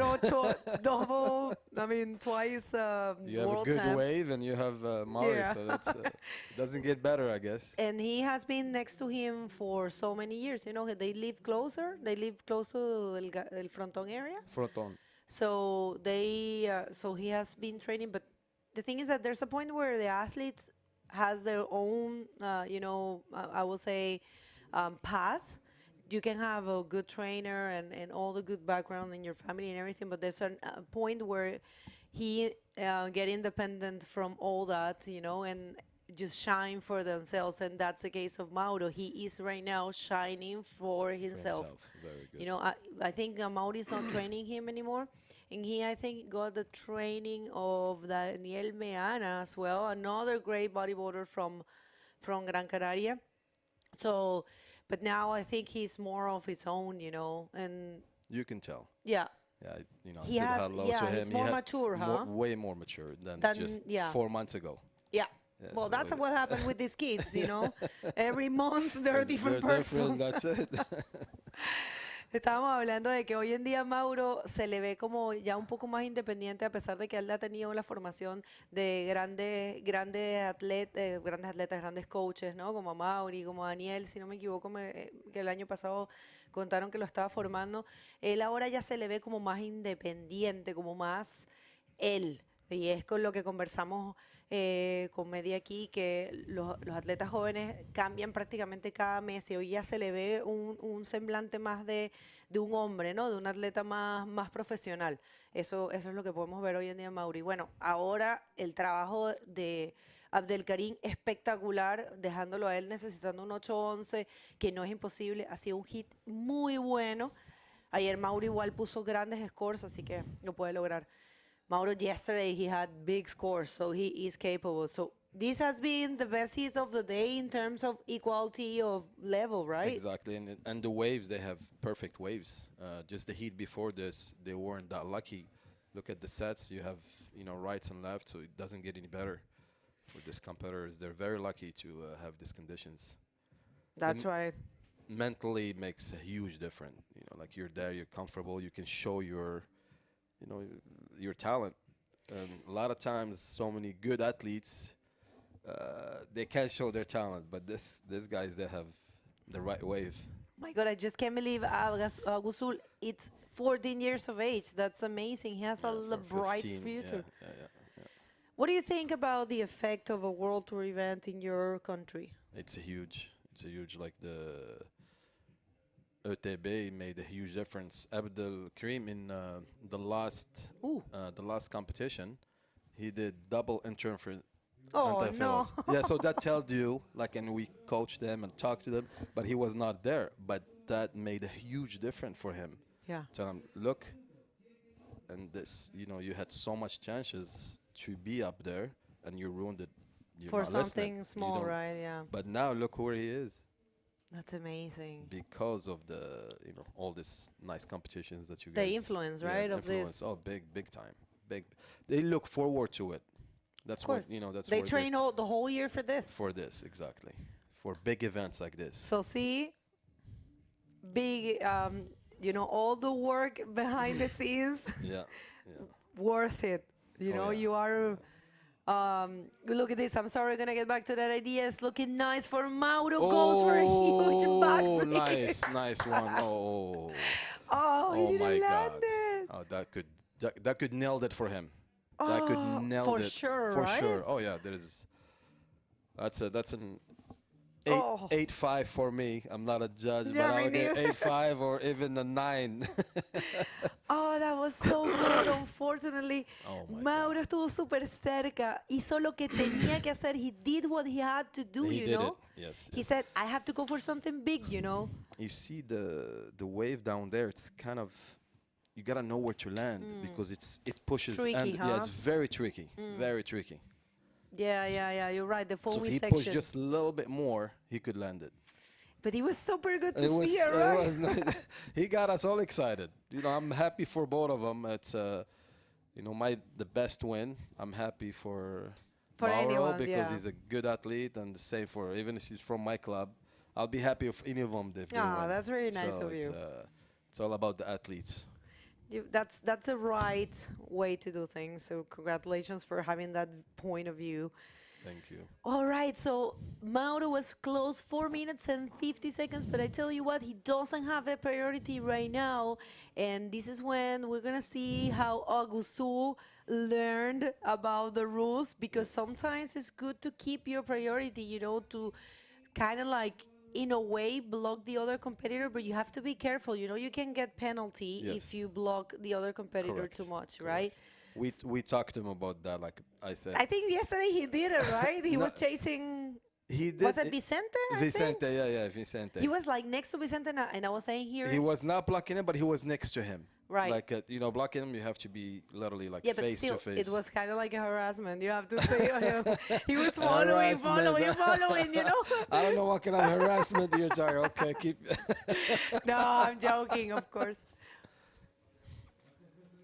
All right, so we have a taker. Is actually Mauro, and yeah, well, he went for the flip but not landed Yeah, it. yeah, You can tell he's nervous. He's very nervous because he knows timing. It's All right, one more look to that one. And yeah, that's not going to be the score he needs. Of course, he didn't land it. But yeah, no, going back to that, our director, who is also a trainer, was explaining that it would be an interference if he did have the priority. So he didn't have it. who? Abdelkarim didn't have the priority, and I think Vicente had it, right? Yes. That was the case. Correct. But still, he was chasing Vicente. I Yeah, he was. remember. He was. I think they were having a nice talk. Yeah. They were saying like, who's gonna go faster? Really? All right, yeah. No, you're not fooling me. Oh, my Lord. Who has better fins? Let's try. Yeah, Let's go this right. direction. No, let's Yeah, switch. right. No, but it's okay that it's very good that you understand it and you are advising him, Oh, yeah. you know. Yeah, because And he he's learning now Oh, yeah. right away. Yeah, this is not time to do any mistakes. I mean, if he does small mistakes, it will cost him big.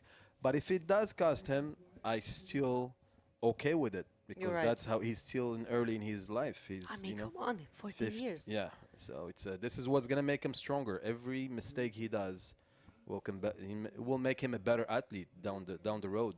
So that it's the right position. And check this Yeah, out. we go backflip, please. All right. Hello. El rolito. El rolito. Burrito. Un rolito. Otro rolito. Muy bueno. ¿Qué rolito? ¿Qué pasó, amigo? We say like that in Spanish, el rolito. What a good hit, I'm telling you. Oh my God. Now you're going to remember forever. You won't remember my name. You only know el rolito. Rolita. You're going to be Orolita. All right, here he comes, Mauro. Last possible chance. Maybe we'll see. An 8.11 is difficult in this kind of wave. In this wave, yeah. It's, You know what the judges would like to see is a big wave, clean one, and a big maneuver. That's only when I get him the 8.11. But I have to say, regardless of what happened, he has been surfing super well here. Yes, And he's getting an equal fifth if he doesn't advance, you know? Correct. Not bad. He needs to say, there is some challenges coming up. Yeah. I need to up my game. So that's why I tell all the athletes that we have in our club. Actually, we have on the top 12 of Morocco, like 5 of them, they're with us. So we have very good team, thank God. And actually, Mehdia, it's where the surfing started in Morocco. Yeah, I know that. I heard that. I really would love to go. So you guys are more than welcome. Thank you so much. I would love to go. I have heard a lot about it. Oh, I'm very excited. You know what? My son, he's a bodyboarder as well. He couldn't compete, but he told me Taghazout is the one's gonna win. I said, what are you talking about? He said, watch it. I'll make a bet with you. We were talking. I have a text from my son last night. I said, you're serious? He said, yes. Oh my God. He said he's so talented, and what you guys been doing for him, it's huge. Yeah, you're giving him the tools. Exactly. He already have the talent. He had the talent. You're polishing. That's it. It's like a really nice buff. That's so good. All right, people, 15 minutes, gente, 10 últimos segundos. 8:11 es lo que está buscando Mauro. Ha hecho un gran trabajo, pero la verdad que Abdelkarim destruyó este hit. Abdelkarim completely destroyed it hit. Congratulations. We have a full oh my God. We have a full semifinal. Moroccan semifinal. Yeah, Moroccan semifinal. Yeah, Iziki and Abdelkarim. Yeah. And then we have Suhail. 3 Moroccans. Oh my, 3 Moroccans in the podium. Yes, so Luca alone. One from Agadir and 2 from our club. All right, you want to say something else to all the public and everyone, my friend? You want to speak your language? Yeah. Like, thank you for organizing such a beautiful place. The federation is doing an amazing job. I mean, look at the structure that it's. It just it's it's so you come in and you see this. Yeah, I was like, whoa! How did you guys do all this?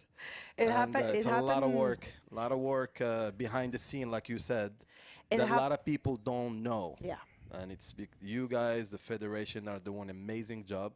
Thanks to all of them, they're just a phenomenal team, and you can't get better team than having them. They're all complete, and you guys all complete. I see everyone here is doing a great job. So thank you so much. Thank you guys for doing such. Well, Mehdi, we have to go to a commercial break because we're about to start the semifinals. But thank you so much for joining us. But you guys are all welcome at every day media. Marhaba. Thank you so much. You're and welcome. We're gonna hit a quick commercial break and gonna come back right after that. Don't go anywhere.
Welcome back, people. We are about to start the first semifinal. Today, the last day of the Junior Rising Series event here at the 2025 Morocco Pro. What do you think about that? Virgo, it's going crazy over here. This last heat was just amazing. And now we're about to see the first final. Semifinal. First semifinal. I'm sorry, guys. Tarfawi, Sohail, and Luca Zaninoto, the defending champion, are already in the water. So let's check that closely and see what these guys are coming up with. There you have it right there. I heard the horn. These are 25-minute heats. The first semifinal, and that, oh.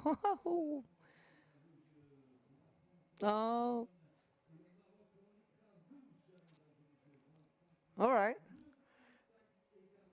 Yeah, there you have it. It's the Tarfawi Suhail. He is in red and Luca in yellow. That's what's happening now. So we'll see how this goes for these two amazing riders. You know, Luca has been in danger for the two previous heats that he served, you know. He had his contender needing a small scores, and he without priorities, so almost gets, you know, danger situation, but he has been advancing. So we'll see how that unfolds for him. And Suhail coming strong, building his campaign since the early rounds. Everyone served since the early rounds.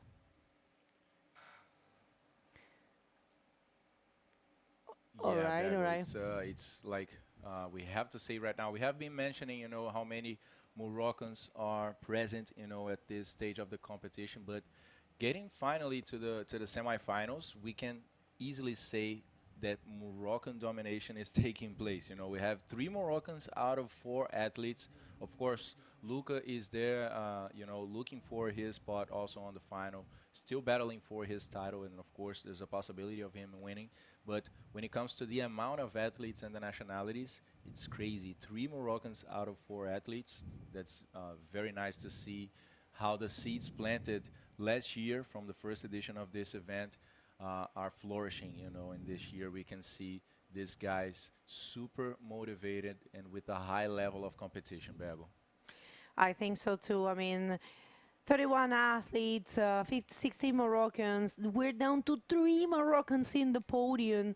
It's, even though they were, of course, the majority, and check that out, even though they were the majority in the event, not all the time they get to the final, you know, in that number.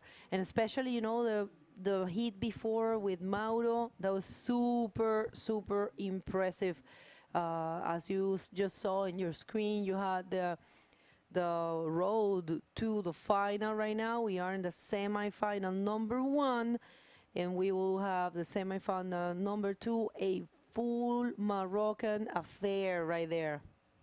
Yeah, and beautiful to see how on the round number 4, for example, these Moroccan young riders face. Hold on, let's see. That's Luca Zaninoto, first wave of the heat, looking good. Hits a section with a beautiful ARS, clean maneuver.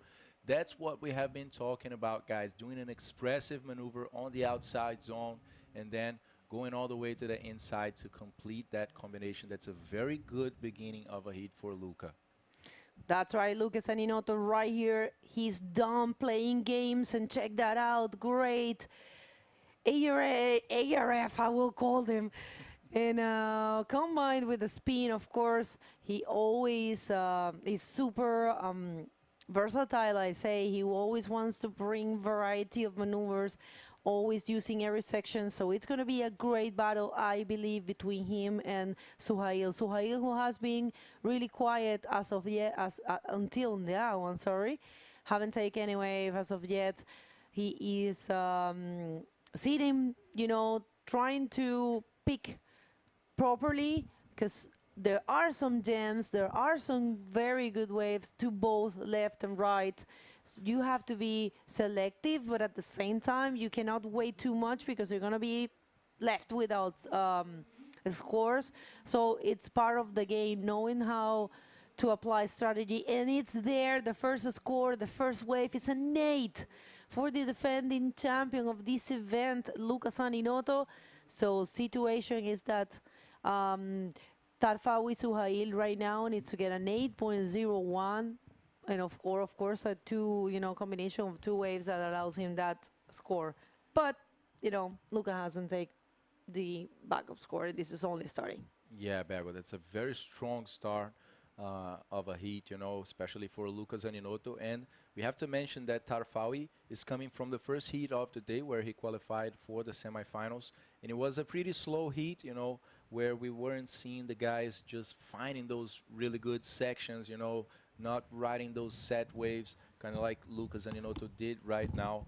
So Tarfawi will definitely have to accelerate some more and and release his inner beast in this heat, because Lucas Zaninoto is coming with everything.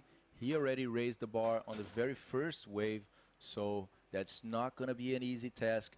But we know how Suhail as well is a very good guy. He has been surfing very well, but definitely he's going to have to start raising the bar from that first heat, which was a very slow one. So want to send a big thanks to all of the sponsors for this event. Since we are reaching the final stages, we are already here in the semi-final. Let's see this wave for Tarfawi, good-looking right-hander. He gets some speed. He's looking at the next section, bottom turning through the outside, goes to the lip, not much of a section to hit actually, and he kind of lost himself in there and didn't find much. And it looks like Lucas Zaninoto is coming right out the back. We're going to check that pretty soon right after this replay. So passing this white water, looking for a section that didn't really appear in front of him, and then he anticipated too much that roll. But as you guys can see, Lucas Zaninoto just rode another wave. Let's see it again. Goes for a roll. Nice maneuver, executed in the outside zone. A reverse, throwing some water as well. Let's see what Luca came up with on the inside. Goes for a nice round roll. That's going to be a good backup score for the French guy. Now getting some really good advantage, in relation to Tarfawi Suhail. So, yeah, definitely Tarfawi has to start heating up the engines, has to start running after the French guy, and he has a lot to do because much possibly he's going to enter combo land, so he's going to need a combination of maneuvers to get out of this situation, pretty sure, after Lucas Zaninoto receives the score for his second wave. And it looks like Bago is ready out there with the winner of the last heat, the second Moroccan on the second semifinal that we are going to be seeing, Taghazout Abdelkarim. So please, Bago, on to you. So we have Taghazout Abdelkarim here. He just destroyed his heat. It was super good, super difficult against Mauro. How do you feel? انا فرحان دزت دابا الكارت فينال ودوز الدومي فينال والحمد لله كان معايا واحد المنافس كان تيلعب زوين تمكنا نشدو احسن الجمواج باش ندوز السيريه ديالنا وانا فرحان وشكرا. Well, he said he concentrated a lot for this specific heat, and he actually achieved what he wanted to be in the semifinal. And of course, I don't understand everything he said, but we had a little meeting before, and I'm very happy to be advancing in the semifinal. If you don't know, he's only 15 years of age, and he has been training a lot, so it's a great achievement. You want to say something to someone? تنشكر الفيدراسيون اللي نظموا هذا الاي بي سي المره الثانيه وانا فرحان دزت دابا. تنشكر الدراري كلهم، تنشكر فيداي، تنشكر جميع الناس اللي تيساندوني تيشجعوني وشكرا لهم. Thank you so much. Best of luck for the semifinals, and back to you, Lucas. Thank you, Bago. That's Taghazout Abdelkarim. He's going to be facing Isiki Youssef, another very strong Moroccan rider. Next in the water after this 16 minutes. So check this out, guys. Lucas Zaninoto on the last wave got a 5.5. So Tarfawi, this guy riding his second wave right now, going for a roll, but a short wave, just one maneuver on the outside zone. He is needing 13.51. So let's see this once more. A set wave, quite decent size on this one for Tarfawi. Goes for a roll, not much of a ramp actually, but he managed to do the maneuver. Actually not completing this one, I believe, or Yeah, that's it, guys. 15 minutes and a half over here. Tarafawi got a 1 point for this second wave, I believe. That's it. Sorry, he got 1 point on the first wave he surfed. The scores are just kicking in over here. And a 3.25 on this last wave surfed by the Moroccan. So his total score is 4.25, far behind Lucas Zaninoto. And he needs a combination of 13.51 right now. So there's still plenty of time, 15 minutes. But Tarafawi doesn't really need one, but two waves to go by. So, yeah, situation got a bit complicated besides having time to solve that dilemma that the Moroccan is living right now. So, yeah, Lucas Zaninoto showing how strong he is. He is the current defending champion. He is kind of used to this place already, feeling confident, coming from a win last year and starting the year in the best way possible. So let's see how Tarafawi will come risking some more to do something really significant to go through this heat and advance to the final. All right, so good time to say thanks to all of our sponsors. This event brought to you by our title sponsor, once again, Taghazout Bay. Thank you so much for trusting in this event, in us, in the IBC World Tour. Thank you to, wait a minute, here comes the heat leader just playing right here, nothing for Lucas Zaninoto. Thank you so much to the Royal Moroccan Surf and Bodyboard Federation for having this vision of putting bodyboarding in their coastlines, doing a great thing for your athletes, for your people, bringing opportunities for everyone in Africa and Europe to have an event close to them and planting important seeds in the athletes here in Morocco. We are seeing new names. We're seeing amazing riders as Suhail, as Abdel Karim, and as many more, as Sami, so many. So thank you so much for that, and just please keep doing it because it actually is paying off. Your athletes are definitely standing out, and this is because you trusted in bringing a World Tour event. And a big advice to the rest of the world and federations to, just bet for pushing the sport. Right now with the rising series, we have more opportunities, so reach out to the IBC World Tour and just say, hey, I want to do an event. I have this budget, or what's the budget I need? We help you. That's it. Tarafawi, Sohail going to the right, two hands on the nose. He's getting a lot of speed, bottom turning, looking at the lip in front of him. Goes for a roll, completes this maneuver. The wave becomes very wide, loses all of its energy, and just one maneuver for Tarafawi. This is going to be definitely his best score. He is in shape, definitely. He wants to get to the final. Who didn't want, who wouldn't want, here in Morocco? But, of course, in combo, it's a little tricky. But as you said, this is his best way. And, of course, and it's going to be ditching that 1 point ride. There's still some time, 11 minutes and 50 seconds, Yeah, Lucas started pretty strong. He really raised the bar in the first minutes of the heat, managed to find an excellent wave of 8 points. So he basically done the job pretty quickly, but that doesn't mean at all that the situation is secured, that the place in the final is granted, because there's a lot of time for Tarafawi to respond, and he is already trying, he's already attempting in a few waves, and we have been seeing some high scores coming out of nowhere, Bego. So pretty sure Tarafawi is going to come up with something. I am sure too. I'm super sure that he's gonna get out of the combo land for sure. But of course, you never know. You never know. No, there's no way you can warranty anything.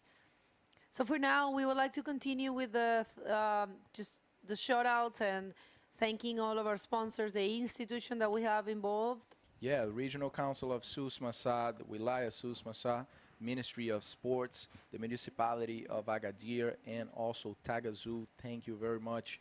Thanks also to Rip Curl, Red Bull, Pride Bodyboards, Radisson Blue, and Tequila Hotels, the local tourism network, the RDTR. And hold on, that's Lucas Zaninoto, non-stop action out there. Good-looking wave. His bottom turning, building some speed, hits the closeout with a nice backflip. That's a good one maneuver wave for Lucas Zaninoto. He's done with the rolls, Bago. Done with the rolls, of course, done playing games. And check this out, looking comfortable in Anza, defending world champ, just going for these backflips in a great fashion. So congratulations for a very good performance. Lucas Zaninoto might be changing the 5.5 and increasing the distance for Tarfawi. But Yeah. like, like Mehdi said, we have Mehdi here, and like he said, everything is adding up for these athletes. Everything, it's good for them. It's an experience. I'm talking about Suhail. The chance of facing the defending champion is huge. You're gaining a lot of experience. You're gaining also a very good spot. If he ends up seeing here, he's gonna have an equal third. He is in the podium, so he made it all the way here. Among 31 people, he will be one of the third. So it's very good. I think it's an excellent result. For sure, Bago. For all of these guys, competing here, it's sometimes their first time competing in the World Tour for many of them, or second time, because last year was the first time we landed in Morocco. So, they're living the best moments of their careers in the competition. So, facing a guy like Lucas Zaninoto, the champion, and a very known athlete, in the younger generation from France, definitely sets a good reference for them, sets a good rivalry that is normal in sportsmen, And experience, Yeah, and in competitive sports, So, yeah, definitely we can see a very clear level, the level is skyrocketed here in Morocco for this guy. So that's very clear for sure. Yeah, I believe so too. So great moments we're living here, people. If you missed it, it's been 3 amazing days of action. We have seen new names, excellent riders, so a lot of maneuvers, a lot of waves ridden, and this has been a specific event only for juniors within the window of this event. And here comes Suhail. Let's see, nice looking wave. Is he gonna find a section? No, I was thinking about it when he was paddling. I was like, it's going to close out, but we'll see. But yeah, we kind of sense it, right? Yeah, he took a while to paddle into that wave and ended up becoming too deep. So yeah, it wasn't looking easy for him to go over all that white water. So coming back for another try. There he goes, quickly responding to that non-successful wave, but maybe hurrying up into another one that also wasn't very good and didn't present any opportunities for Suhail. So as he still has some time, it's time to get back there, try to stay calm, try to stay clear-minded, not to desperate, because these type of situations are very pressuring, right? Very stressful, because Luca already on the beginning of the heat just got too far from him. So there's a long way getting 13.86 total score in 2 waves. So gotta stay calm as the time is just reducing, I agree with you, definitely. There's so much you can do, you can keep seeking, of course, but 13.85. It's like if you were entering the water right now. Yeah. You see, you have no scores, basically. Yeah, and the thing is, like, we can see that the average, like, total scores are maybe around this, or 11 or something like that. But when you go into the heat, you don't have that thing set, I have to make 13.80 points. Yeah, you never know, right? And then when the other athlete does it, right in the beginning of the heat, it's like, starting already in 13 points negative, we have to do at least that. Yeah. And the guy has all of this time to improve, so very tough. Very nice looking wave here for Lucas Zaninoto, surfing equally as good to rights and lefts, and he heads into the barrel and he comes out. What is happening here, man? What is happening? That was probably one of the best waves that we have seen. Beautiful technical 360 in there, just checking where he is on the wave and scooping into this beautiful barrel, kind of deep in there, running a good way inside. Mega deep.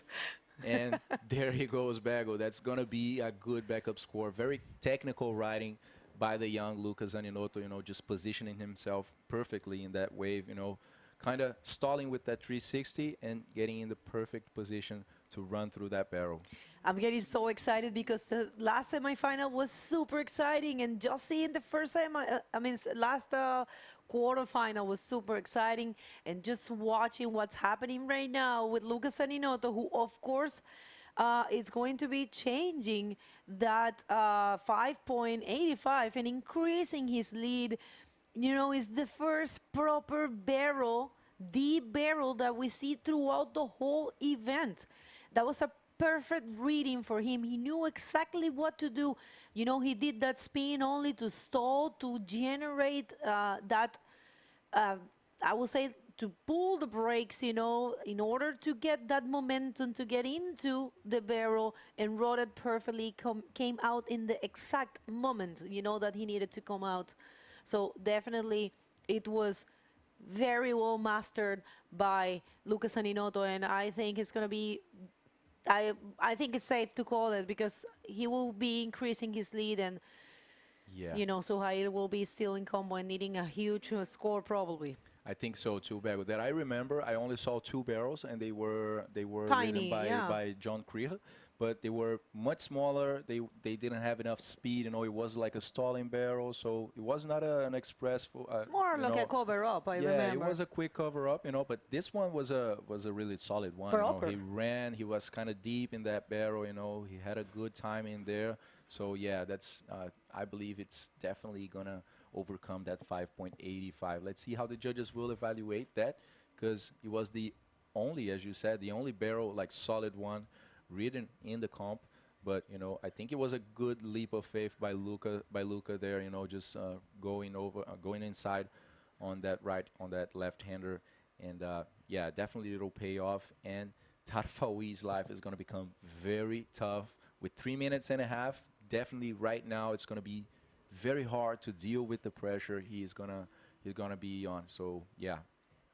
All right, I'm anxious looking at the scores and waiting for it to drop. But yeah, no, it's going to be a seal deal, I believe, for Luca Saninotto, because it's a 7.65, and right now he is adding up the higher score of the competition right here, advancing. What a way to advance to a final, man. Imagine getting the higher score of the competition, and you know, just it's completely done for, you know, I have to say. And I have to send a round of applause for Tarfawi Suhail, because he's getting an equal third with whoever finishes in the next semifinal, and that's a huge achievement for someone that it's not been in the World Tour that much.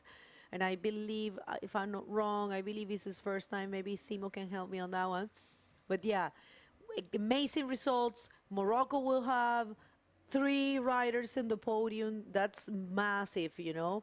Yeah, Bago, for sure. It was a long way, you know, so many heats ridden and passed by Tarfawi and all of these guys. So yeah, big achievement for them.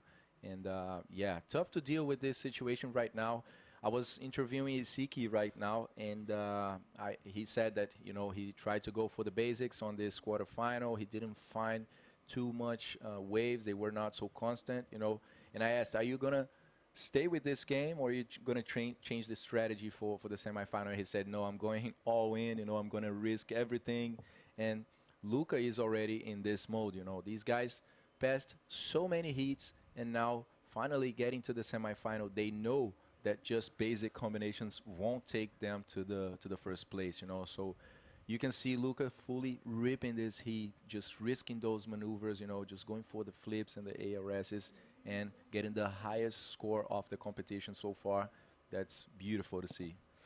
Amazing to watch, definitely. All right, so 1 minute and 50 seconds here, 15 seconds, and we will be seeing the second semifinal with 2 amazing bodyboarders, amazing riders. We have Isiki Youssef facing Aguzul Abdelkarim, and we are getting handed the trophy of this event, which again, it's such a beautiful thing. We're gonna be showing you this. This year's got a red background, and it's a classic Moroccan doors. We're gonna be showing you this right? When we finish here, but there is Suhail not giving up on an ARS there. And Lucas right out the back as well, going on a left-hander, a smaller wave, getting a lot of speed, goes for the backflip, clean maneuver as well. Not the biggest set wave, but that was definitely a solid clean maneuver for the French guy. They're just leaving the water, 15 seconds remaining. I believe it is decided, Bago, but let's just wait on those scores. I tell you what, that was a fully PLC style there, and if you don't know, even PLC himself called Luca his son, or you know, he's definitely, he is looking like him. And you know what? Luca's birthday is one day before than PLC birthday, yeah. so check that out. It's a seal deal for Lucas Aninotto coming into the final with the higher score of the competition. Don't go anywhere. We're gonna come back with a breathtaking last semifinal.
Welcome back, ladies and gentlemen. This is the third and last day of competition here in the 2025 Taghazout Bay Morocco Pro for the Junior Man Rising Series event.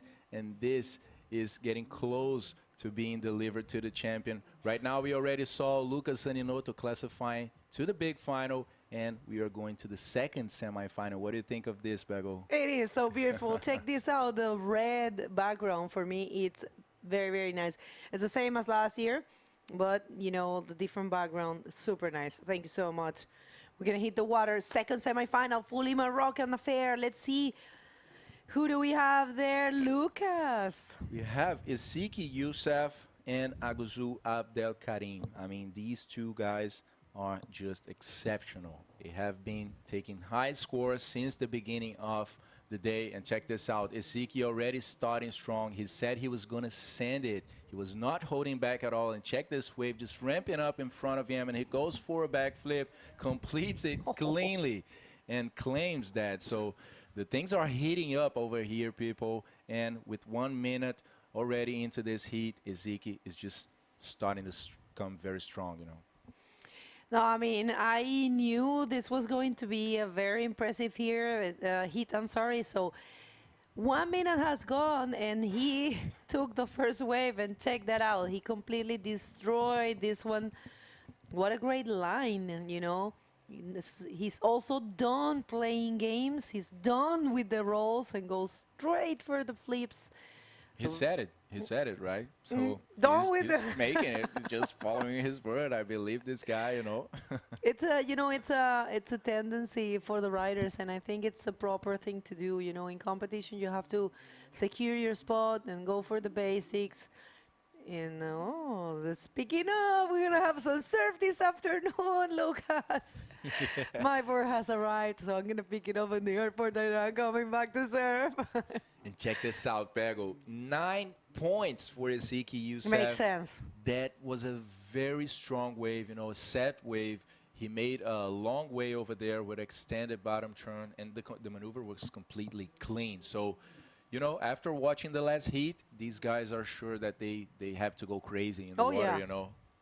They're like, I'm going to show the world that I can also do great backflips. So 9 points is the single higher score that we have had. We haven't seen any 9s, and it makes a lot of sense. It was really good. I don't know if by any chance, I'm sorry to put you in this, but is there any chance to see it again? Maybe the 9 points, it was really good. I don't know if it's there. I'm sorry, my friend, excellent director, Simo. I just want to see this again, but check this out. 9-point ride, our first 9 of these events so far, and I believe it's accurate. Check that out. Like you said, great line, good wave size, and the execution was really good, really well performed, really fluent, critical, and that's what the judges want to see. So excellent. Almost close to the perfection, right? Excellent, Pego. In the beginning, you know, that second section looked like it was going to, you know, pop up too far in front of Ezeki, but he managed to, you know, do a bottom turn and position himself right on the right way to go for that backflip on the following session. So, yeah, perfectly ridden wave. Very good start of a heat for the Moroccan in red. And I'm craving to see what Taghazout is going to come up with, you know, because he's also about to release his beast. And, yeah, I'm wishing to see what he's going to come up with. Yeah, same here. So, right, people, Taghazout Bay Morocco Pro and its second edition show in the world. Why we picked Anza, and I'm telling you, most of the pros are here. They are all arriving in between today and tomorrow. Today is going to be very crowded. So they are watching. They're here. They're watching. We have Eder Luciano, Gabriel Braga, and Neymar Carvalho. Luna has arrived. There is Clara, Bianca Simoes.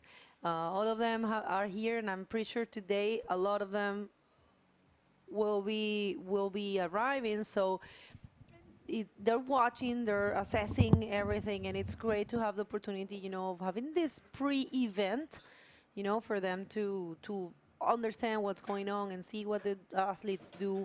Also to watch the streaming and check what it can be done.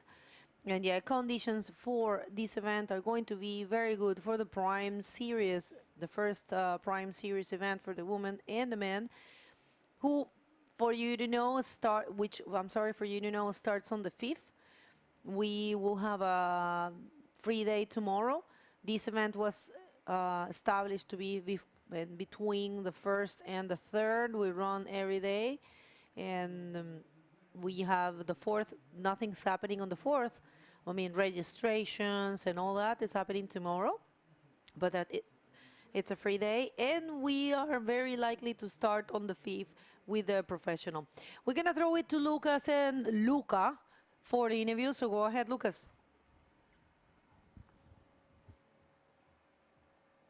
Over here, Luca, let us know. You're the defending champion, just found the highest total score of the competition and just secured your spot on the final one more time. How does that all feel? I am very happy to win this heat and to arrive in the second time consecutive in final. I take 2 very nice score, one 8 points and one 7.85. This sensation is incredible, and yeah, I am very happy to dispute one more final. And what about the conditions right now? They're improving quite a lot. How do you feel with that? The wave was very good, very nice. The offshore is crazy. Very nice ride, very nice lift. Yeah, it's good. Hein? That's it. Anyone to send a message back home? Merci à tout le monde de me suivre. C'est trop cool. On continue les gars. On va essayer de remporter une deuxième fois cette étape et merci beaucoup. That's it. Congratulations, Lucas. Good luck on the final. Back to your bagel. Yeah, you can tell he's excited, but check that out. We had the first invert of the competition that I've seen. And it wasn't probably the most projected, or I would say the most invert, but still it was one. And he landed it, so we're gonna get to see one more look to that. And the waves are looking amazing, and check this out. First invert of the event. Like I said, probably not as projected or launched as, usually the inverts are, but still, it's the first invert, so pretty cool to watch. Definitely, Iziki is, I think Iziki is like, oh, why is he leaving the competition area? Is he gonna, oh. Maybe he hurt himself? Oh my God, hopefully not. Yeah, or maybe some current might have got him. Sometimes, landing those inverts kind of makes you lose your breath, depending on how you land them. But yeah, I don't know, I've never landed an invert like that. Especially, when you don't really take off too much and you get kind of stuck on a lip, and then you receive all of that, weight of the lip on your back. Maybe, let's see. Hopefully nothing too bad with Isiki, but he secured the score, 7.25, and Aguzu Abdel Karim is in the worst combination situation so far in the comp with 16.25 points to reach. And wait a 0 minute. points right now. I know, and wait a minute. Iziki just broke the record of the higher score of the competition. He just passed Luca. So what is happening? Yeah, I It's went the to the finals, interview eh? with Luca right now, and I said, "Yeah, congratulations, Luca, On the higher the score." highest score." But I said, and then I said, "But the guy just took a 9 right now and in the water," and he was like, "What?" He was like, no, I don't want it. Yeah, looking good for Oh. the final. I'm telling you, if that happens, I mean, because there's still some time. If Iziki Youssef, it's going to confront Lucas Aninotto in the final, I'm telling you, that's going to be definitely a breathtaker for all of us. We'll see how that goes. But check this out. We have a wave here for Aguzu. Aguzu trying to getting out of the combo line with that roll. But yeah, we are in presence of the best scores of the whole competition today in these semifinals that's happening. So it makes sense, It's the normal course of things, That's how life is. You started from less to more.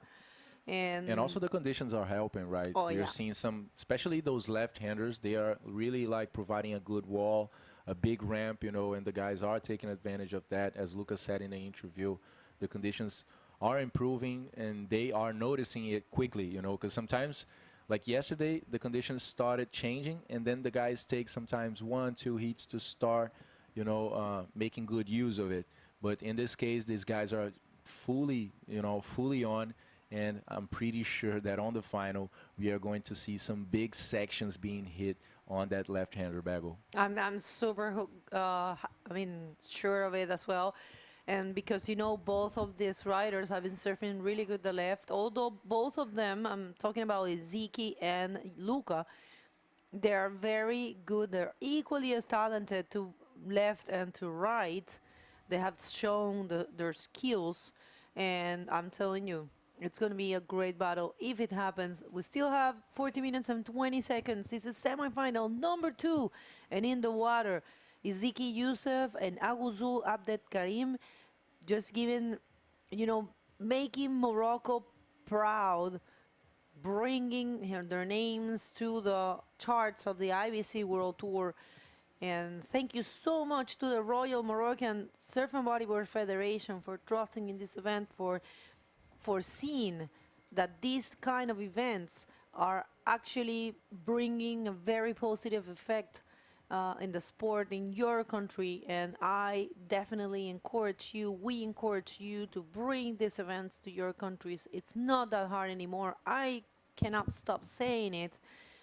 It's an easy task right now. If you want to have a rising series, you can. It's not closed, the calendar. It's not closed for the juniors, right? Even for the women and the men, you still can have rising series events in your country.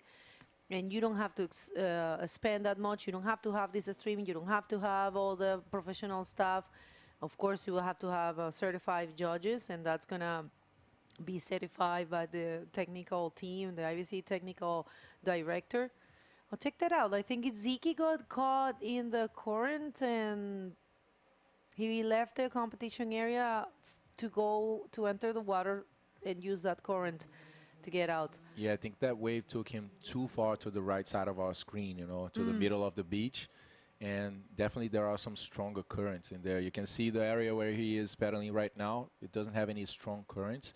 So I think he preferred to kind of get out. No, I don't even think he got all the way out of the water, but coming to the inside to try to re-enter through the front of the event over here, you know. And talking about what you said, that Morocco is proud, Morocco is definitely going to be proud this year, because last year the final was between Lucas Aninotto and Alexander Montes, a guy from Canary Island that ended up being the Not just a junior- guy, our current world yeah, champ. ended up being the junior world champion for the junior division. And this year, one thing is for sure, there's going to be a Moroccan on the final, you know. Either Iziki Youssef or Agazou Abdel Karim, if he's able to run all the way and find those 16.26 points that he needs for now, you know, because there's still a possibility of Iziki even increasing that 7.25. But one thing is for sure, there's going to be a Moroccan on the final this year. Oh, yeah. Well, last year we had Vincent Benaisa and Abdi Mohamed in sharing the third position. This year will be 2/3 and a second, 2/3 for Moroccans as well. That's happening for sure. And who knows, maybe we have the first champion from Morocco. And like you said, definitely a Moroccan in the final. We'll see who is going to be joining again. Lucas Aninotto. It's going to be interesting to watch. But yeah, so far 11 minutes and it's looking super bright for Iziki Youssef in a great fashion, you know, advancing to the final with the higher score of the competition, beating Luca. Luca did that in the previous semifinal. And Iziki, he said, oh, so he advanced with the best score of the competition? I'm going to beat him. I'm going to be doing the same thing. So what a moment here for the history books of bodyboarding. This is going there. For the history books of Moroccan bodyboarding, you know, it's I'm pretty sure how nice and proud Brahim is feeling by seeing, you know, so many names and so many athletes from their country. So, like he said himself, back in the day, he was alone in the tour, and right now, a lot of names in the rankings for Moroccan riders. So it has to be super inspirational and super motivational for him. He says always that he's going to retire. I'm hoping he doesn't, but if he does, I think he's gonna feel he's leaving the flag. I mean, his flag in good hands, you know. He's probably waiting for someone to Yeah. take the flag, right? Yeah, and it looks like there are some good candidates over there. You know, Iziki is on his last year on the junior division. So he is enjoying the last opportunity pretty well, I would say, you know, just going beast mode on these last stages of the competition, you know, becoming older right now. And for sure, this result will open many doors, you know, for these guys, all of these guys' careers, you know. Such results are very expressive for them, especially here in this country that is receiving the World Tour for the second time, you know, in 2025. So yeah, a brighter future for the Moroccans is coming for sure, as they are proving better each day. Definitely, completely agree with that. So, all right, people, 9 minutes to go. And Iziki, you know, he could enter the water super cool and calm. He doesn't need to run. Oh, so we're getting the information from our director that it looks like he lost the fin. That's why he left the water. You know, it felt weird to me that he leave all the way out, you know, because of course there's current, but you can also paddle in. I mean, if you go all the way to the inside, you paddle sideways, it gets you there. So makes sense. Makes sense. Yeah, and the way he landed the invert, you know, there was a lot of white water. The wave was just broke on his back. So yeah, it makes a lot of sense losing a fin over there. Tied up your fins, use fin tethers. We always speak about that, fin tethers.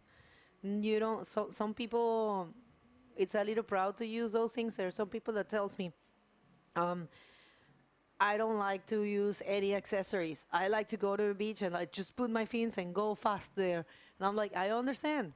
It's annoying to have the socks, the fin savers, the the wetsuit, the changing towel, the changing mat, and all those things. I understand. But the fin savers, the fin tethers, they are important. They can make you lose a heat. I remember Joaquin has lost many times the Twice fins. in a heat. Twice in a heat. We were like, Joaquin, come on, man, you have a sponsor of a bodyboard brand. Don't do this. Why you don't have fin tethers? And if you use shoelaces are okay, but my recommendation is, people, shoelaces are not the best fin savers.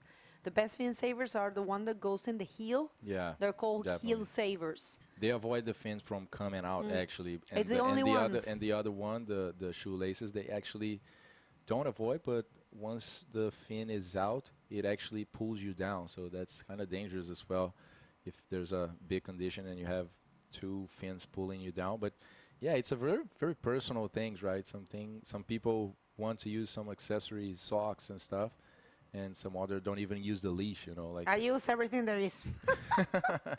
I love accessories. I'm like, oh, new thing, I want it. But yeah, it's annoying sometimes. My backpack to go to the beach is like full of things. Yeah, sometimes like I use fin tethers, but I feel that they make my feet become a little heavier, so sometimes it's not as good. And Isiki is finally out there right now with this pedal from Agadir Abdelkarim. He lost the priority. That's key right now, guys, because there's only 6 minutes remaining. Check out this situation. 16.25 is Isiki's score. And Agadir has a long way out of the combination zone, trying to look for a 16.26, and he just handled the priority to Isiki. So I don't really think that Isiki is going to use that priority, to try and block them, but it's also a possibility. And if he does, Agadir's life is going to become even hotter, and yeah, much improbable, I would say, even to find those two excellent waves with someone blocking you, let's put it this way, using the priority. So yeah, the situation is definitely aggravating for Agadir Abdelkarim, the Moroccan in yellow jersey. All right, and just for you to know, we were going to be having a break between the semifinals and the final. It makes sense, Isiki, if he makes set, which is very likely, he needs a little rest, right? So Definitely. we will have a rest for them. I think it's around half an hour, so don't go anywhere. You have to stay, and we are going to be putting the event on hold. I mean, a couple of commercials, so don't freak out. It's not over. We're gonna come back in a little bit. Alors, pour tous les Français, pour tous les Marocains, après cette série, on va avoir un petit peu un petit break. Je sais pas comment on dit ça en français, mais oui, on va pour les athlètes pour rester un petit peu. Et on revient en demi, et je pense que 30 minutes. Et pour ça, on va laisser la transmission en hold. Attendez-nous. Restez avec nous. On fait une pause. Merci, directeur. J'adore que tout le monde parle français ici. Pour moi, c'est parfait parce que je dois pratiquer. Je sais ça. Je dis ça tout le temps, je sais. Mais j'adore bien le français. Merci à tous. On a Luca qui attend pour... je pense que ça va être Iziki. Et ça va être un final très, très bon. Très bon. E para o público que estiver assistindo de Portugal, do Brasil também, dos outros países de fala portuguesa, a gente vai ter um break agora, né? Vamos fazer uma pausa no evento por 30 minutos, já que essa é a última semifinal. Já temos um classificado para a final, que é o Lucas Aninotto, atleta da França, de La Salle. E, pelo que parece, quem vai se classificando agora é Isiki e Youssef. Então, deixa avisado aqui para vocês que estão aí em casa assistindo. A gente vai fazer um break de 30 minutos depois dessa bateria e voltamos com a grande final, pessoal. A decisão do grande campeão se vai ser o Lucas Aninotto, que é o atual campeão da etapa passada, ou se o marroquino finalmente vai manter esse troféu. And check this out, Isiki going one more time on the left, starts with a 360 and a roll, good wave, solid maneuvers as well. Not sure if that's gonna be something more than the 7.25, but it was a good combination. And the other Moroccan right after him kind of lost the timing of going up to hit the lip on that wave, Abdel Karim.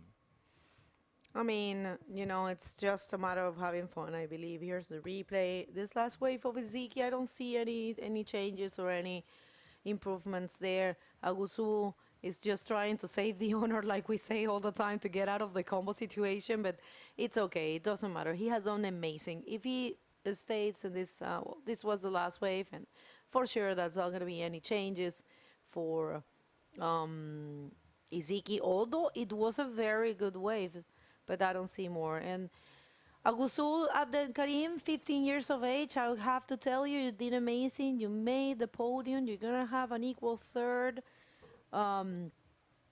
share. So, yeah, you just have to be proud and happy for your results and keep advancing, keep training, because, you know, there's a lot to come from these guys from Medea.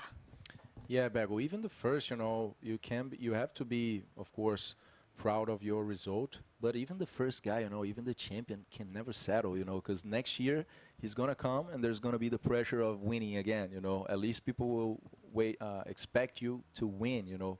And if you're second, you'll expect to win. And if you're third, you'll expect something better than the third. So, yeah, there's always the pressure and the hardest competition for a competitive athlete is the next one, I believe, you know. There's always that expectation, always that charge on yourself, you know, and that demand on your performance as well. So, yeah, it's a very long road and a continued progress that an athlete has to pursue. But anyway, you gotta take care of yourself and also be light, you know, don't be too heavy on yourself, so you can keep going. But yeah, congratulations to all of these riders. The situation is just confirming itself. You know, 40 seconds remaining. There's not even a physical way for Akuzu to get 2 waves and get back to the outside. He needs 16.25. So there he goes, one more attempt, an insider wave that is not going to be enough for him to really get close to Isiki. But let's see, maybe getting out of the combo. Yeah, I mean, it's okay. It's a process, you know, of learning when your adversary, when you're the contender, I'm sorry, serves that good in the heat.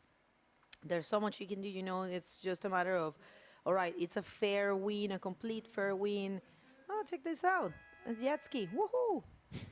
Fun.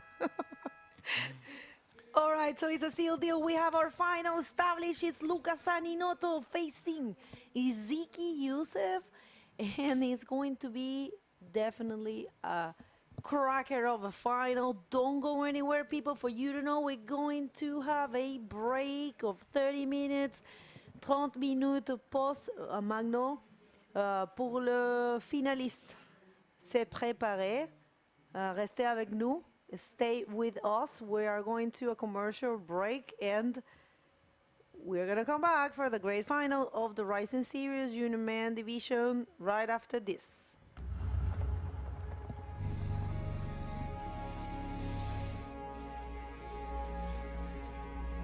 Les plus belles histoires commencent par une rencontre.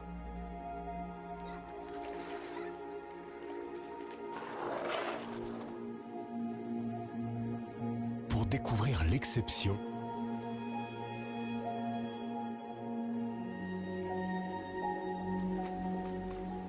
vivre l'exception.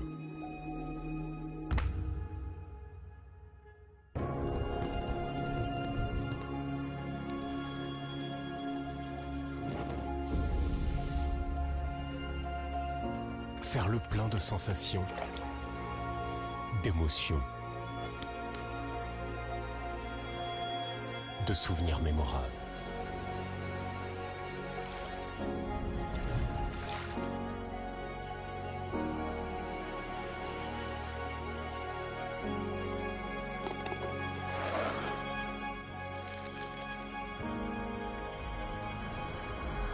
Taghazout Bay. Meet, leave, enjoy.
just like living the best life. I'll never stop searching.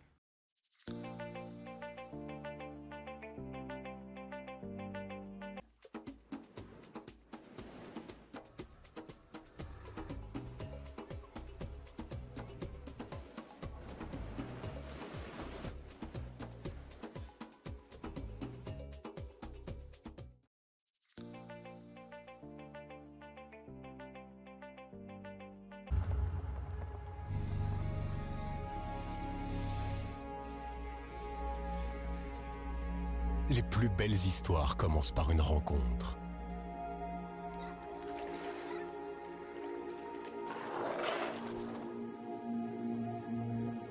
Pour découvrir l'exception,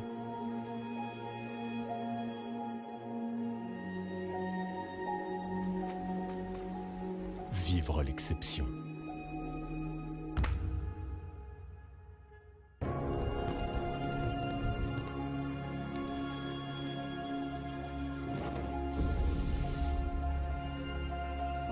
Faire le plein de sensations, d'émotions, de souvenirs mémorables.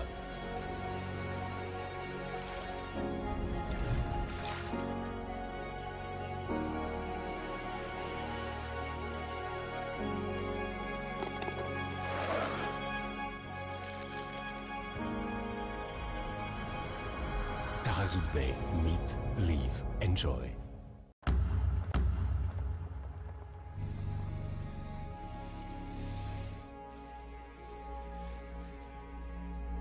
The most beautiful stories start with an encounter.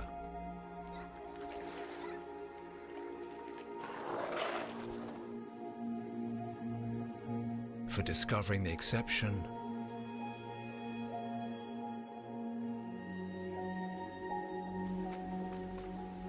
living the exception.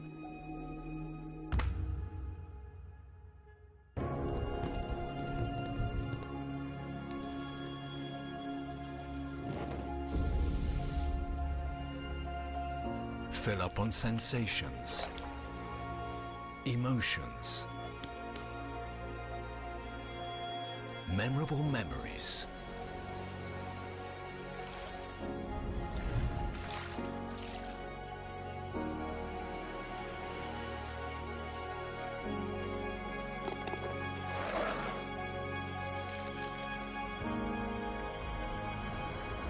Taghazout Bay, meet, live, enjoy.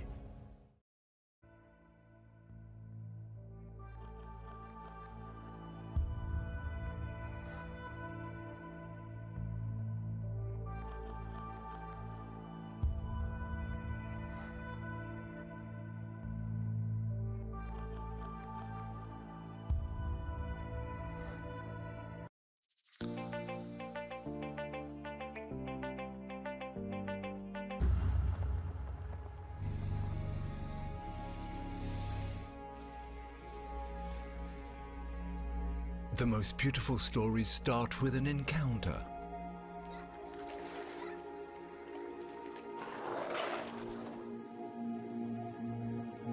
For discovering the exception,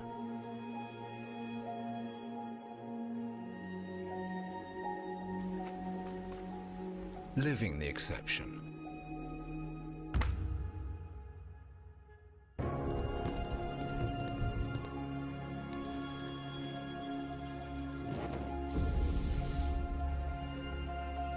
Fill up on sensations, emotions, memorable memories.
take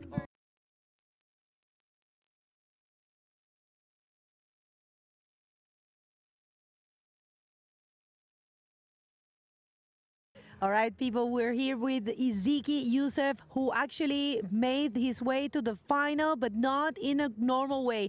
You got the higher score of the competition, and impressive to think that Luca did the same thing in the previous semifinal. So tell us a little bit about what happened out there. Yeah, I was comfortable. I did my first wave with the backflip. Yeah, it was 9, and I tried to go to the lineup, and I did a big invert. It's not a good invert, but it's so hard to finish it. Yeah, I lost my fin, and I tried to find it, and I did. Yeah, I take it on, and they go to the lineup. Yeah, and I was just. It was amazing to watch, actually. And what is your thoughts right now, you guys? You're gonna be facing the defending champion.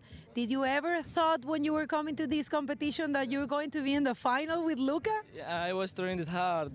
My last year did a good result, but this year I tried to go to the final, and yeah, thanks God, thanks all my friends, thank everyone.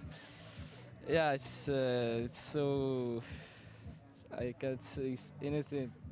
It's normal. It's normal. All right. So, what you wanna say something in your language to thank everyone and all the people that support you? يا شكرا كاع الدراري اللي كيسبورتيوني، شكرا الفيدراسيون اللي نضبطني هاد الكومبيت، وشكرا الكلوب ديالنا ايموران اللي سيبورتاني بزاف، شكرا البريزيدون ديالنا اللي سيبورتانا بزاف، شكرا للكوتش ديالنا عزيز بوشكا، شكرا لصحابي، شكرا حسن، شكرا ياسين اللي سيبورتاوني وراوني ندير، وشكرا اي واحد كان السبب. والحمد لله الفينال ماشي ساهل، راه باش تكون مع واحد بطل اللي كبير اللي هو لوكا راه صعيبه بزاف، والحمد لله تمكن نجيب واحد السكور اللي واعر. وشكرا اي واحد، شكرا والديا، شكرا ماما، شكرا بابا، شكرا اي واحد، شكرا خوتي، شكرا كاع اللي سيبورتاني. Yeah. Super important to thank your family. That's right. All right. So go get ready, go rest, and we'll see you in the final. Maybe you win, like you guys say, inshallah. So congratulations. Thank you so much. All right. See you in a little bit. We're still on hold, and we're gonna come back in another 10 or 15 minutes. So don't go anywhere. We're gonna be doing the final. We count on you. See you in a bit.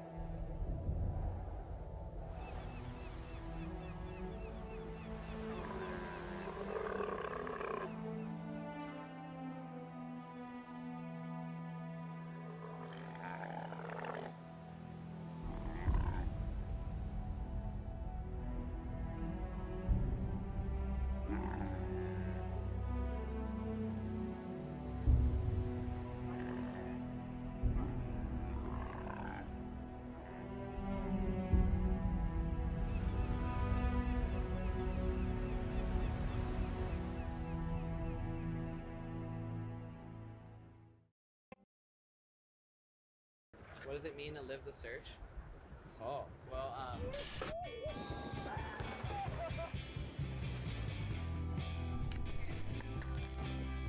It's just like living the best life. I'll never stop searching.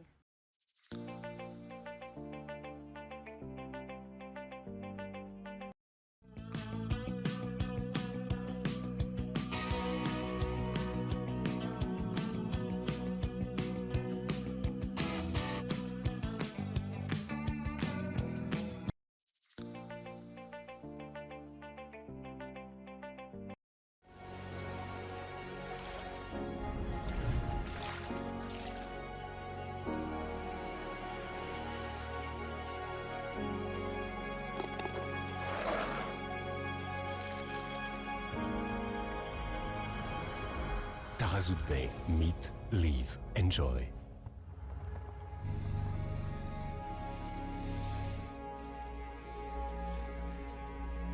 Les plus belles histoires commencent par une rencontre.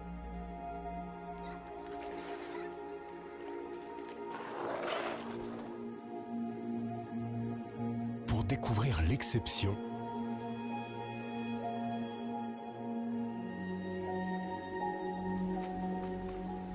vivre l'exception.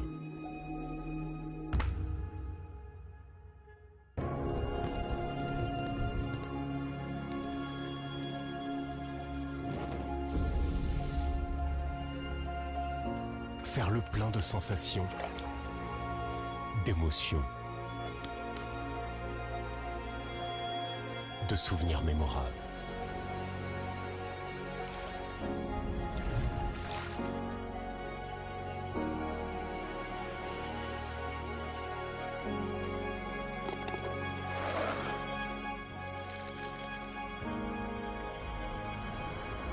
Taghazout Bay, meet, live, enjoy.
The most beautiful stories start with an encounter.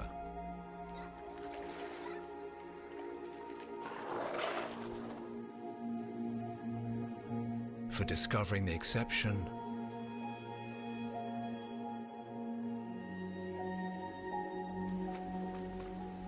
living the exception.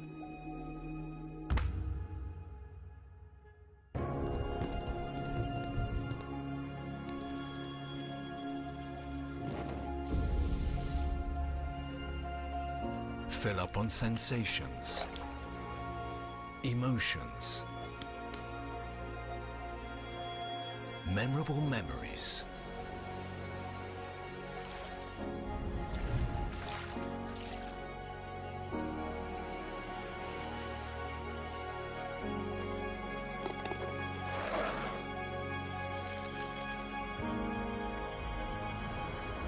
Taghazout Bay. Meet, live, enjoy.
meio desesperado.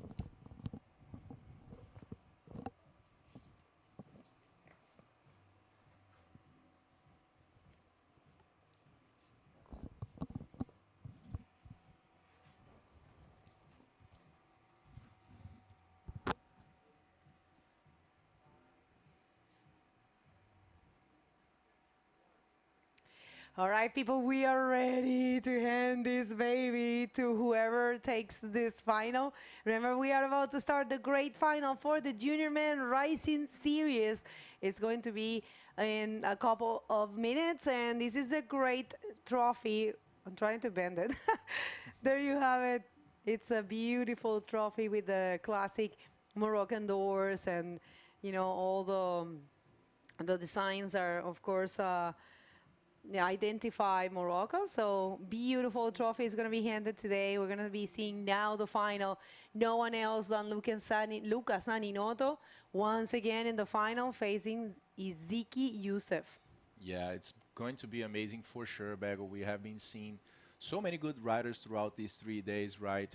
And some upsets as well. Yesterday we had a very long day with 17 heats total.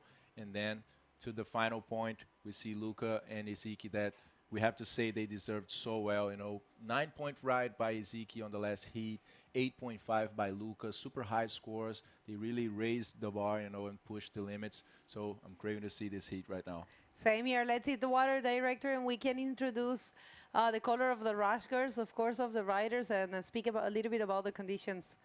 I was out there with Lucas. We were having a talk with Eder Luciano, Gabriel Braga, and Gabriel's brother. Let's go to the water so we can show. And we were checking at the waves, and the waves are very good, people. I saw a perfect right. Although, as you were saying, it's more about the rights now because the lefts are closing out a little bit. But there's still some, you know, possible scores. But the good thing is that both Youssef and Luca, they can serve equally as good rights and left. And for me, you know, Lucas, one of the most interesting things about this final is that both of these riders, when they were in the semifinal, they posted the higher score of the competition. First, it was Luca in semifinal number 1. He broke the higher score record of the competition, and then in the next heat, the second semifinal, it was Iziki Youssef who got the higher score of the competition. So what a way to put themselves against each other, and what a way to bring us the show, the true bodyboarding show. So I know for a fact this is going to be a cracker of a heat. Yeah, Bago, definitely. I'm not sure how many heats Iziki went through on the last edition of this event, but I remember clearly his name, you know, advancing some rounds. But these guys are, you know, already experienced in competition. You know, they are familiar with how it is, and all of the riders have been mentioning since the beginning of the competition the good level, you know, the good level of all the riders. So I think it's very nice that they already know what they have to do. You know, it's very clear. They got to the semifinal and really just left that strategy of playing safe in the beginning, getting those average scores to improve behind, and now they just are sending it, you know, just going for the big scores, you know, just risking those backflips, ARS, those big maneuvers, and definitely that's what we want to see, but also that's for sure what they have to do to be the champion, you know, because they will not let it easy for neither of them. So that's it. It's going to be between the defending Taghazout Bay Morocco Pro champion Luca Saninotto and a Moroccan, Iziki Youssef. This time we have a Moroccan on the final. Last year it was between Luca Saninotto and Alexander Montes, a Canarian and a French.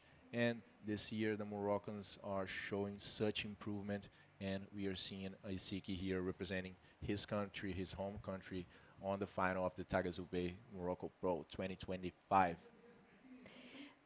Yeah, for sure. It's crazy to see this, but of course it's something that we were expecting. So there you have it, people. We are in the final, the great final after 3 days of competition, great final of the Junior Rising Series event. We're going to be handing the trophy to the winner of this heat, last heat of this period, this first event. Remember, we have the first event, it's the Junior Rising Series, and then we will be starting the men and the women on the 5th. So 4th, there's not going to be competition, which is tomorrow. And yeah, we have a long waiting period for the men and the women. All right, so it's about to start. And I urge you to share this live feed, come and join us in the streaming. We have the final, Lucas Aninoto from France facing Iziki Youssef from Morocco. Great, great final. That's it, Bergo. Good introduction to what's about to happen over here. And we hear the horn already sounding over here, guys. So 30 minutes on this heat particularly. All of the other heats were 25 minutes, but this is the great final. This is the place where Lucas Aninoto and Iziki Youssef are going to have 30 minutes to show all they came for, guys. So the level is really high over here. Less moments. Hope you guys are as excited as we are here in the booth. The waves are amazing, and that's it. We're about to close this first part of the 2025 Taghazout Bay Morocco Pro. So tune in with us and stay tuned. All right, it has started right now. 20 minutes and 13 seconds is what we have left. Of course, it's 30 minutes heats. And I tell you, Lucas, I have no idea what's going to happen, but I know it's going to be a great battle. Here comes first blood. Lucas Aninoto chasing for a good maneuver here to this left, and is shaping beautifully. And I don't know what happened in there. All right. I believe that was big, Bergo. I hope we can get a replay for that, because that surely was a big maneuver. Let's check this one more time. He's maintaining that upper line, checking the future of this wave, now releasing the brakes with an extended bottom turn, and boom, backflip, clean landing, and kicking off of that wave as soon as he could. That's going to be his high score with only 1 minute into this heat, Bergo. Yeah, that was really, really impressive. We knew Luca was going to leave everything on the field. That's what you have to do. It's the final, and there's nothing else after this. And he has been, you know, building step by step, being conservative, using the basics, you know, playing his cards wisely as well as Iziki. But I tell you what, I haven't seen a pocket backflip as that throughout the whole event. But I tell you also what, Iziki on the previous heat posted the first invert as well, and Luca posted the first deep barrel. So we're down for some novelties, we're down for some action and some radicality in this final. Lucas Aninoto already with the 9. I sensed that was going to be the score, you know. Wow, he got the same score as Iziki on the previous heat. Started with the 9. So both of these guys are very familiar already with that left-hander, guys. You guys can't see really from the live stream, but Anza Beach is pretty big, so there are spread waves all over, so there are many sections to sit on. And these guys are sitting on a section where now there's a very long right-hander that is also providing some good sections, but this left is just a quick wave that becomes really shallow and provides one quick ramp for you to do exactly that, what Lucas Aninoto just did, and Iziki also did on a previous heat and managed to get a 9 points. So, guys, we were expecting high, and these guys are also delivering high, so nothing but good performance by these two. All right, yeah, like you said, we knew we were down for some action. We knew we were down for some very crazy heat, and a very difficult one as well for them. But what a way to start the competition for Lucas Aninoto. And I tell you, I did an interview for Iziki while we were in the break, and he also, you know, he has this cool and calm, I mean, look in his eyes that you need that in order to do well in a competition. So I think he is trying to play his cards, but check this out. Lucas Aninoto looking for a backup score, just doing an ARS, showing the world. All right, so to left, I do the backflip. To right, I do ARS, no problem. And I combine with the roll. And check this bomb shaping for the local. Is Ziki Youssef? Is he going to find a big move? I think he's aiming for something huge. Yes, of course, a big roll. So a nice wave exchange. I have no idea who's going to take the best of it. Wow, Bego, I love how the conditions are matching the perfect moment, you know, the big final. And these guys are super in shape. Check this out. Very controlled ARS in the pocket there by Luca, just waiting for the closing section to hit another roll through the lip, cleanly completing this wave and putting some more points under his belt. And right after him, Ziki Youssef, very familiar with this left-hander. You guys can check how big this wave is, just setting up a very good ramp as he goes with a nice bottom turn and hitting a strong roll in there, losing his legs in the air, but managing to complete this cleanly as well. So we are just about to see some big scores dropping in. Of course, Luca is going to keep the first position because he is already holding a main score, which is a 9. And but I'm telling you, what an exchange of professionals, an exchange that it's what we were expecting from these great riders, the best of this event. The second edition of the 2025 Taghazout Bay. Remember, this is the junior men division on the Rising Series.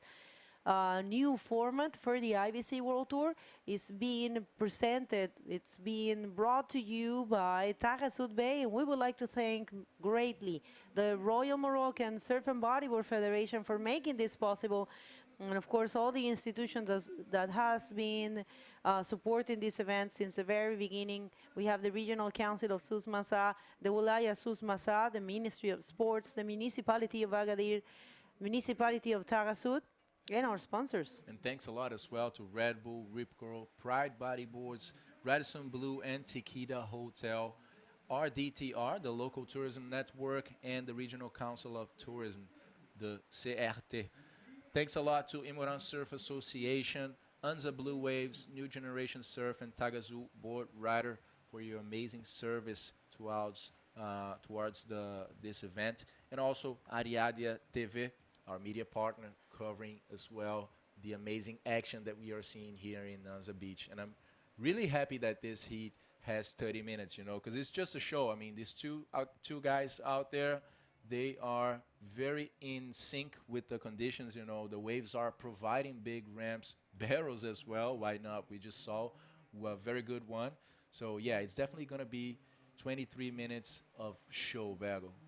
And come on, people, if you're tuning in, let the world know this is the grand final with this event for this division. Share this live feed and throw your flags. We would like to see the Moroccan flag or the French flag. Who do you think is going to be taking? I think the IBC World Tour is going to be throw on survey here. So if you want to vote there and let us know who do you think is going to be winning this heat. Throw your flags. Alors, écoutez, les Français, les Marocains, on voudrait voir les drapeaux. There he goes. Luca Zaninoto with a lot of speed, just cruising through that left-hander, but didn't really find a good section to close it off. So definitely going back for another try, because if he hit that wave, he would have taken some time to get back, because that's just a breakout zone. So just kicking off of this one, not much for Luca. That needs something bigger than a 6.75, so not any wave is going to make a difference for him.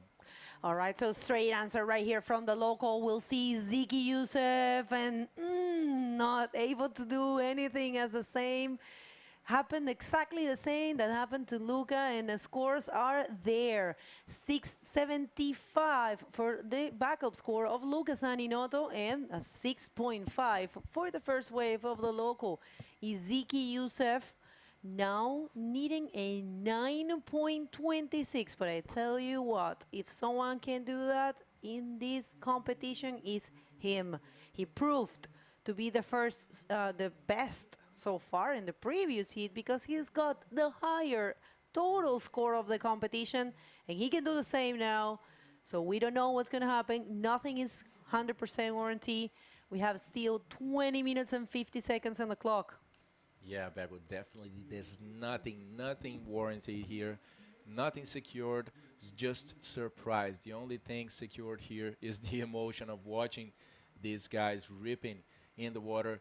And you know, we are seeing a bit of a different condition right now from the previous heats, from the previous semifinals. So right now the tide is a little bit lower. Check this out. Lucas Aninoto taking a look at another left-hander, starting with a 360, maintaining that position, and now going to the bottom for a bottom turn, but he kind of lost the timing as the wave also became a little wide. Let's check the replay. Yeah, just I think Luca, it's just trying, right? Because he loves bodyboarding more than nothing in his life. And I think it's just having fun after getting 2 good scores, excellent scores. So yeah, Luca love this sport above everything, I tell you that. Alors, les drapeaux, en son les drapeaux, on voudrait voir qui est-ce que tu penses qui va gagner cet événement. On a lancé une enquête là-bas. Et votez. Merci à tous. Right, so we have a survey. Let's see, who do you think is going to take the win for this great final? Throw it there. Fazer uma atualização aqui em português, convidando o público brasileiro, português, da fala portuguesa, né? Que quem está no Brasil provavelmente está acordando agora, convidando todo mundo a assistir essa final incrível. O nível está altíssimo, altíssimo dentro d'água. Então, compartilhem aí com seus amigos bodyboarders, enviem o link da nossa live do site da IBC para todo mundo, porque tá valendo a pena assistir, pessoal. Tem altas ondas aqui em Anza e a molecada tá quebrando demais. Alto nível. 9, 8 e meio, tá saindo toda hora. Então, compartilha aí. Tem mais 19 minutos. É pouca coisa. Onde você estiver aí no trabalho, em casa, tá lavando a louça, o que estiver fazendo, coloca o celular do lado e fica conectado aqui com a gente, porque tá rolando muita ação. All right, people, so situation in the water remains the same. It's Lucas Aninoto. I called him Le Saninot. Killing it in this heat, but of course not ever too comfortable against someone like Iziki Youssef, who's coming from a great battle, from a great second semifinal. We'll see who is going to be handed the trophy. Remember, this year the IBC World Tour has a new format. It's a rising series. It means that there will be a separate tour for these riders, for the junior men and the junior woman division. So far, we only have, thank you, director. This wanted to show you this for a while. Independent tour from the professional divisions, qualifying format for the grand final. What is the grand final? The Fronton King, the Gran Canaria Fronton King for the men, and the ArcelorMittal Wahine Bodyboard Pro for the junior woman.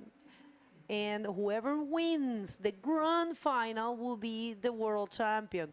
But in order to get there, you have to have at least a result in some of the events of the IBC World Tour Juniors, all right? So just remember, the calendar is not closed. We still are open for events for the juniors rising series. You guys can contact the IBC World Tour, and if you're interested in having a juniors rising series, it is possible. It is easier this year. It's more flexible, it's less expensive, and it's got a lot of different levels. So if you want to bring a World Tour event and you don't have the budget for, you know, the Prime Series, it's okay. Contact us by our email. I'm gonna inform you. All right, so use a priority right there, Lucas Aninoto. Taking off in this one, we'll see, keeping the middle line and attacking that section. Of course, a huge maneuver. Is he gonna flip that thing? He is. What? That was crazy, man. That was very high. I mean, hitting that closeout. Oh my God, we gotta check this replay.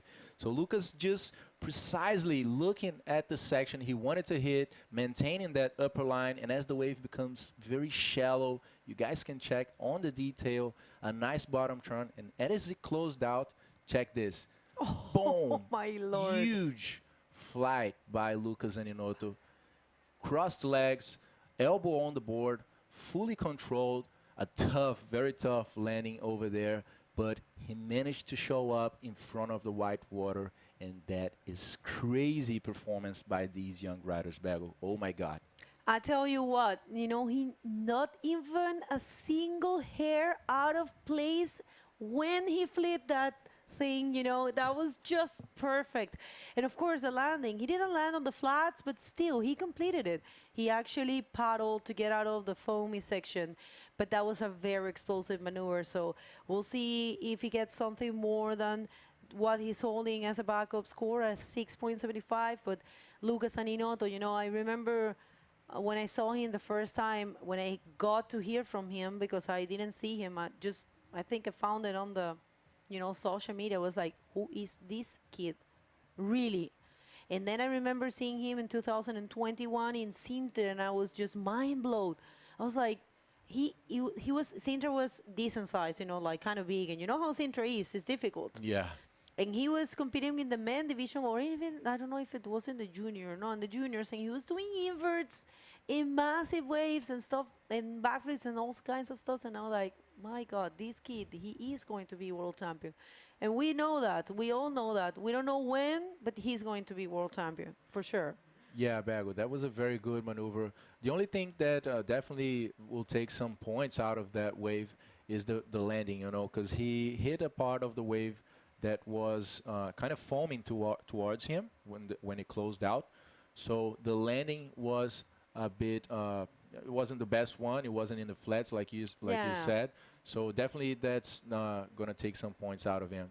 And he came out 6.4 for that wave. It was a very good try and attempt by Lucas Aninotto, you know, but unfortunately, definitely that landing and completion was not the most impactful, you know. So I think more than incompletion, I think it was the place where he landed, because he did complete the maneuver. It's just that it was a bit shy, you know. He landed in the foamy area, and it wasn't a possibility of landing any other place in that specific section. I don't know about you, but probably, what do you think? If he would have thrown an invert, do you think he would have had a little bit more of chances? Yeah, I think the only thing is that he didn't really hit the ramp, you know, like the pocket. He hit the foamy section that was coming towards him. So the thing is that when you hit that type of section, you usually end up falling behind, you know. So maybe with the invert, he could not get as much projection, or maybe yes. But yeah, let's check this thank you, director, for showing us that. But yeah, I want to tackle on that point that you were saying. Yeah, if you see right now, Bego, he's just bottom turning. The wave mounts up for him. But this is not the one. Yeah, that's the previous one, actually. Yeah, this is not the one, because he didn't do it was single maneuver one. Yeah. I think it's this one. Right, it is. Yeah, it is. You can see how the wave is mounting right now, but he doesn't really hit the ramp. He hits the closeout, you see? Yeah. So the thing is that you end up falling a little bit behind.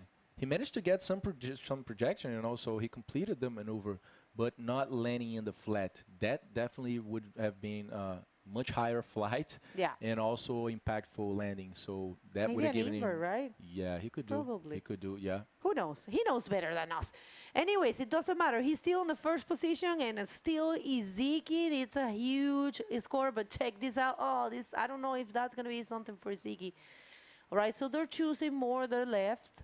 Even though when we were outside, we felt the left was closing a little bit more, and we felt the rights were a little bit longer. But also, you have to think something. If you take the rights, the rights are super long.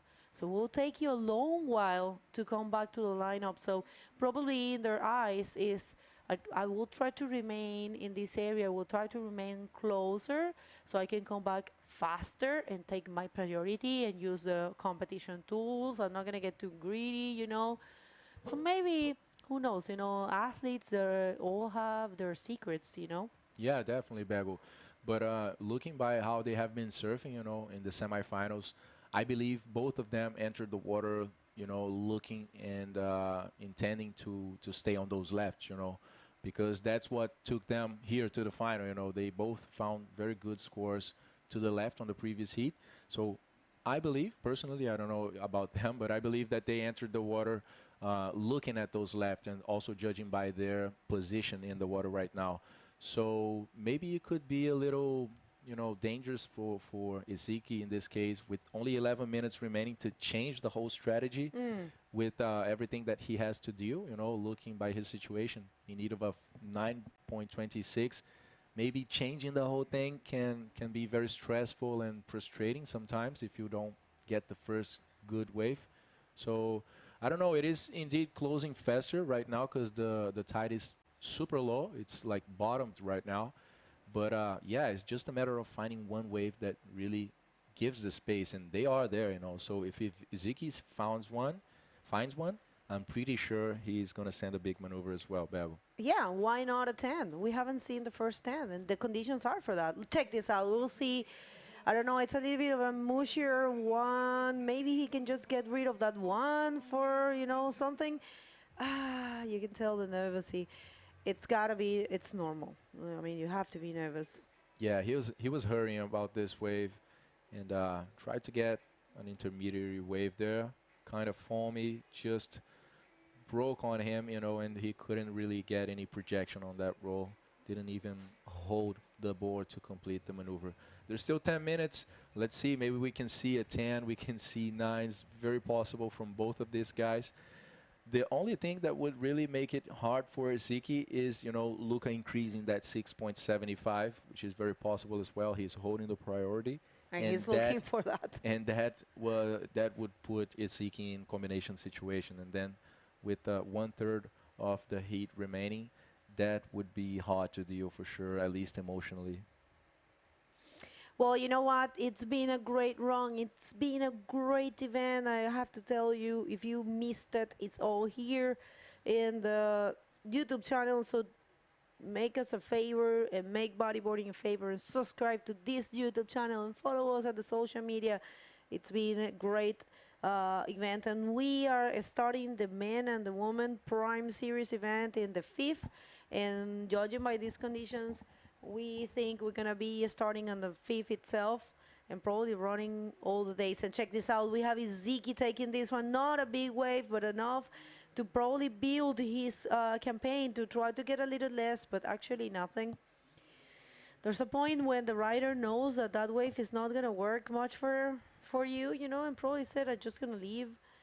But, you know, judging that he only has one score, should have, you know, probably do a Yeah, small in thing. an attempt of, you know, just trying to get something under the priority, you know, I think Ziki is trying to work with that. But yeah, there's one spot, you know, in there for the left. There's not really too, like he could go to other place to get this wave.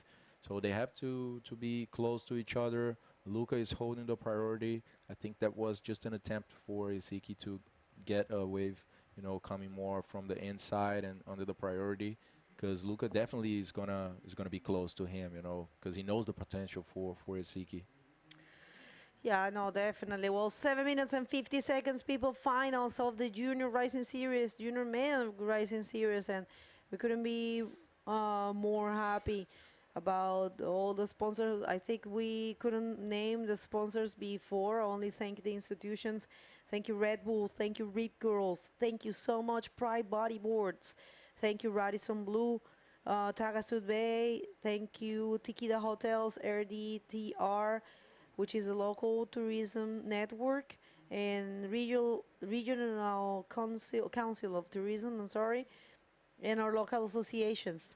Imoran Surf Association, Anza Blue Waves, New Generation Surf, and Taghazout Board Riders doing an amazing work with the huge development that has been happening here in Taghazout when it comes to surf and tourism as well. So thanks also to Ariadia TV, the Moroccan sportive TV, covering this event on a national scale as well on the TV for people here. So yeah, so nice to see how everyone here in Taghazout is so aware, you know, of surfing and bodyboarding, and especially about this event, as it is the first time, the second actually, that the second time that Morocco is holding a Stop of the World Tour. So yeah, everyone loving it. So many improvements made to this event in 2025, and yeah, it's great to be part of it and to really, you know, be here at this point in history, you know. All right, people. Pour tous les Français, pour tous les Marocains, il y a Luca ici qui a cassé tout, comme vous dit. It's amazing to see him, advancing and the look in his face, super focused, super in control things. All right, so one wave here, it's looking like a nice wave. It's small, of course, but at least to get out of the combo, goes for, yeah, not really able to complete it. That was a nice maneuver. Yeah, Isiki has that backflip. He's just looking for a ramp to release it, and then he goes, but just projecting himself too much and not being able to land flat in the bodyboard, so not making it. And yeah, that's not gonna be a good way for Isiki Youssef. You can see the stressful situation he is right now, dealing with that and staying calm, staying cold. It's very tough. I mean, definitely this is the best result on Iziki's career, being in a final of the World Tour. He has never been in one, so yeah, congratulations to this guy. Very stressful moment dealing with all of these heats he has been passing, most of them in first, and keeping it up is very tough. And we also have to congratulate Luca Zaninoto, such a consistent guy. He's always delivering, not making too many mistakes. So that makes a lot of difference, especially at this point right now, because one little mistake can compromise everything. Completely agree with you, but yeah, it's been an amazing run, this event. We started with a new format, 25-minute heats, no limits of waves. They get in the man format, since the round of 16. Also some prize money since the round of 16, and Luca using the priority there. But of course, and the possibility of having their own event, it gives a lot of exposure to this division, and that's what the juniors need. They need some exposure so the world gets to know them.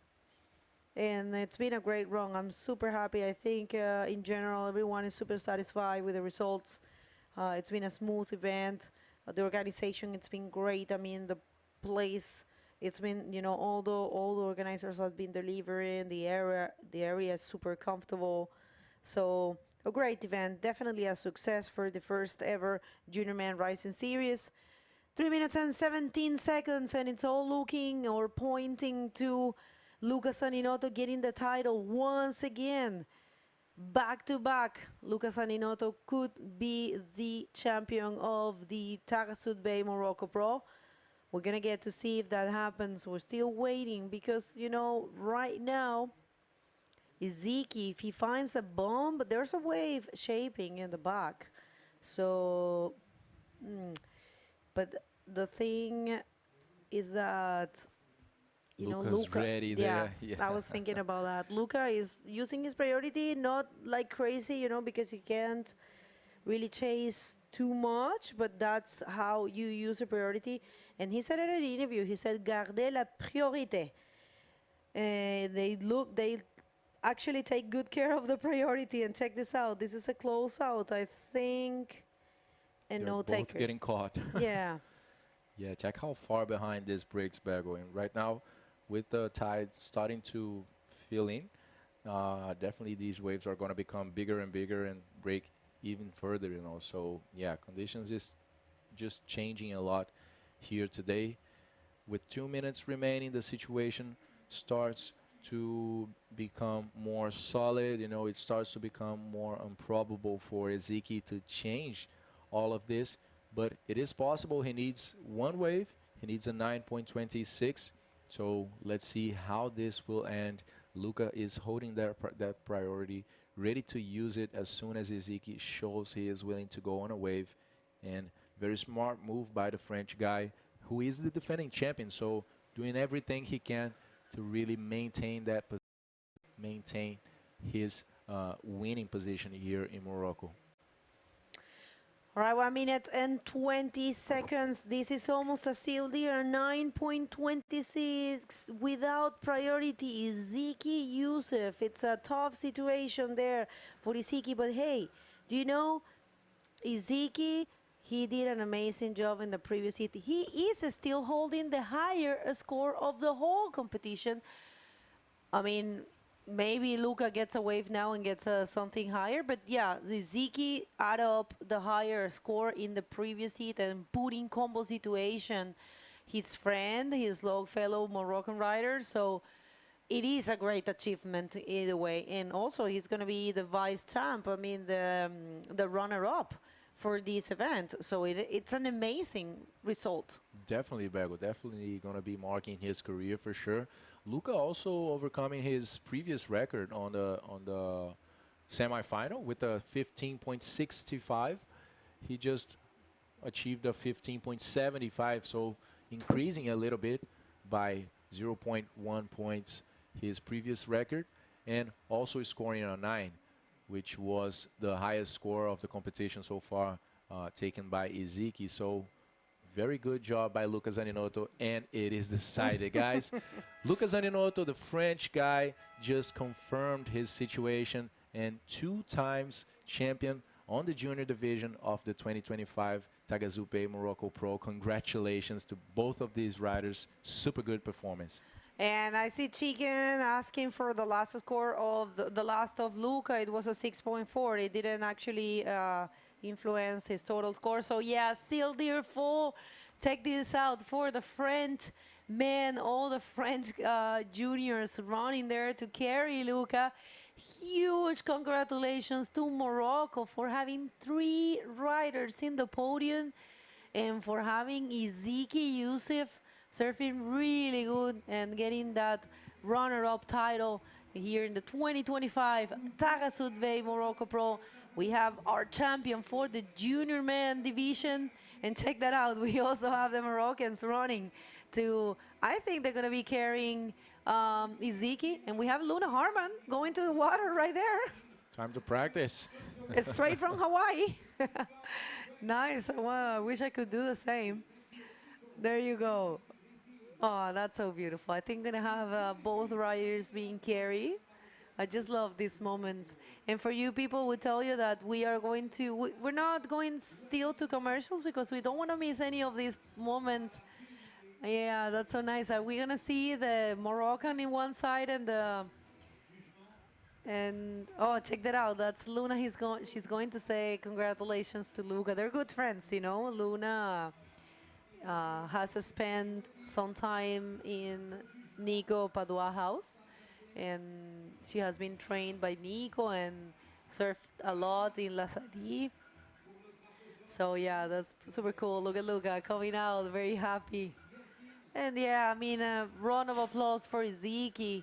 You know, he wasn't that lucky in this heat, but still he is a name that we will remember forever. What do you think, Lucas? Yeah, for sure. Huge congratulations to Iziki. Also, you know, to the other guys in the podium, Tarfawi, Sohail, and Aguzu Abdel Karim for the equal 3rd place. You know, also securing a spot in the podium, making Morocco a majority, you know, over there and representing very well their countries. But on this heat specifically, there was no doubt, you know, Luca maintained his superiority, you know, and was just on fire, started very strong with 1 minute, I believe. He got that first wave, showing he was the best on this heat. So yeah, big congratulations to Luca. Very promising guy to look in the future, you know. I'm not sure if that's his last year on the junior division. Do you know about that, Pego? Oh wait, I don't know. I don't think so, Ale. I don't think so. I think he is. If he is, it's either 16 or 17. Nico Padua carrying, I think, with Victor. Is that Victor? I think so. And we have young Louis Ferry carrying the board. Oh my Lord, this is so beautiful. Louis, you don't even see Louis. It looks like the board is floating. And we also have the Moroccan being, Iziki being carried. I love it. Check that out. Look at the Moroccan riders. It's just beautiful. Beautiful party here for the Moroccans, you know, just having a better result than last year. Just party right now at the beach, and happiness for both of these guys. Very young guys with such a bright future. Iziki leaving everyone's so proud here at the beach. For sure. I mean, it was amazing to watch. Runner-up. It's such a good result. He's very young, you know, and a lot of future for him. Neymar was saying hi there. That's so cool. Thank you so much for bringing us these images. It's been a complete success. This first part of the 2025 Taghazout Bay Morocco Pro is the first. I will say, yeah, it is the first part because we will be doing the Prime Series Women and Men division. That's going to be amazing to have as well, and check that out. He's going to say hi and congratulations to the Moroccan rider, to Iziki. I love that. We need a picture now of that. Two monsters, two little monsters, these guys. Beautiful. Taking 9s and 8.5s and 15, 16 total scores out of these waves here in Anza. Also, Mother Nature just blessing this last day of competition here, guys. What an amazing show we had over here in Anza, and it's just the beginning, guys. Tomorrow, we will have a break, and on the 5th, we open the window officially for the Prime event of the IBC, the first Prime Series event of the IBC with the men division and the women. As you guys are seeing, some of the athletes already getting ready out there to go out for practice, and what a show. If it's starting like this, Bagel, I think it's only going to get better, you know. Same here, same here. We're going to have a show. All right, people, what we are going to do, winner of the contest, all right. Thank you. What we're going to do, we're going to throw it to a quick commercial break. Don't go anywhere. We're going to be coming back and calling the award ceremony. Award ceremony is super beautiful, so don't miss it. We're going to come back right after this. Congratulations to that guy right there.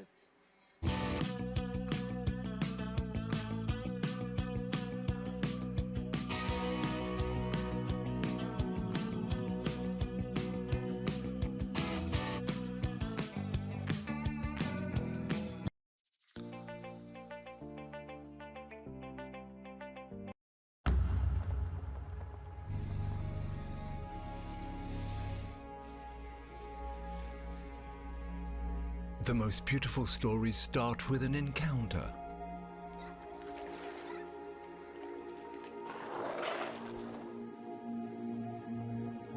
For discovering the exception,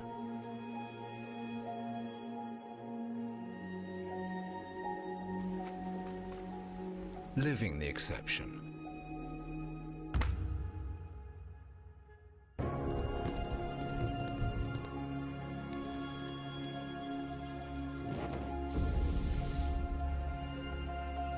Fill up on sensations, emotions,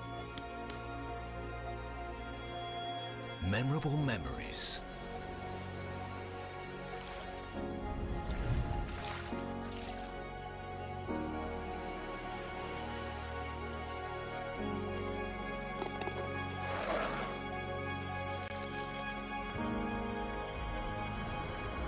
Taghazout Bay. Meet, live, enjoy.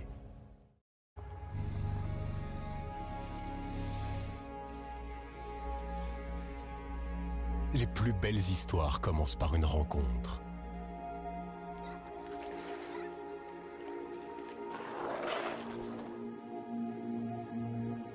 Pour découvrir l'exception,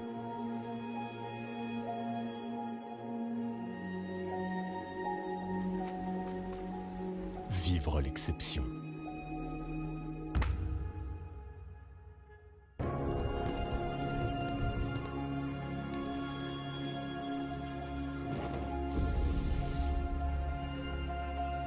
Faire le plein de sensations, d'émotions, de souvenirs mémorables.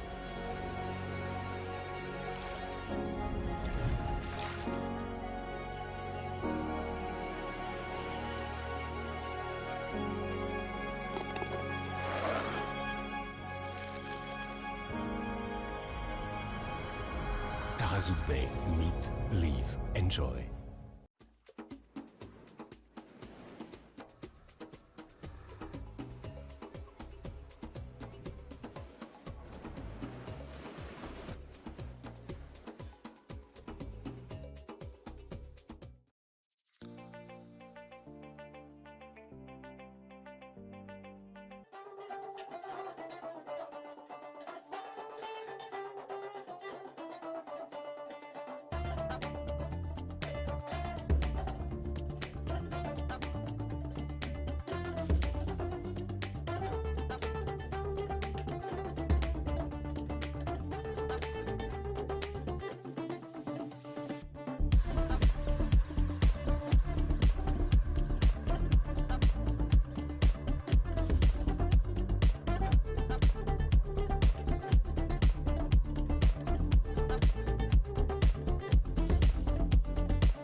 Les plus belles histoires commencent par une rencontre.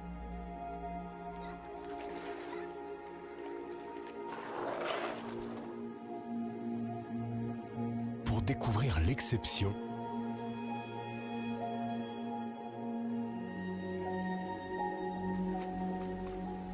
vivre l'exception.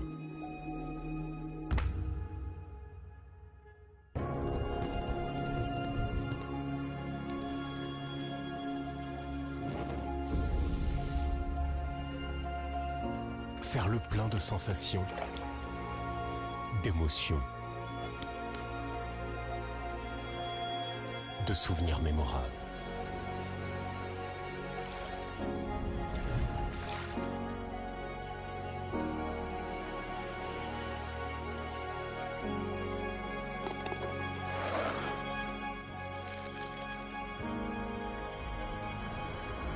Taghazout Bay, meet, live, enjoy.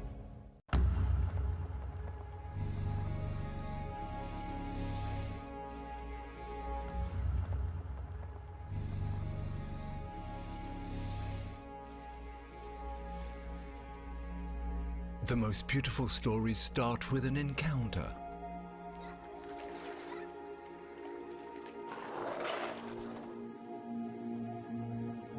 For discovering the exception,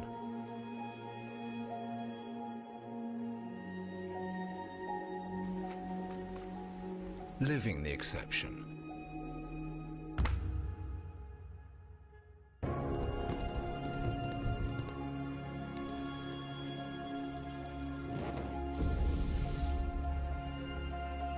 Fill up on sensations, emotions, memorable memories.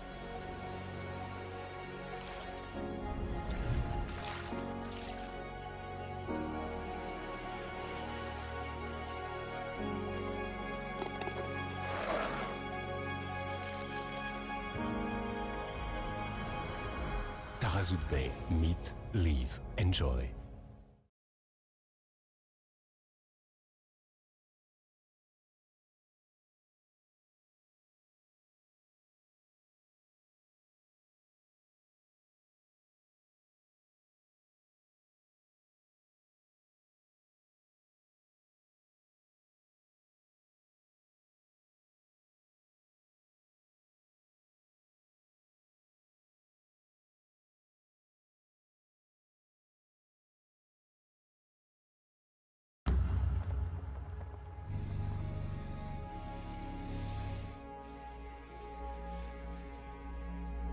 The most beautiful stories start with an encounter.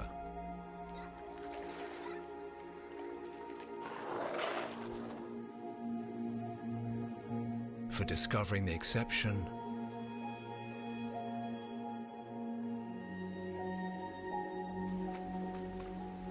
living the exception.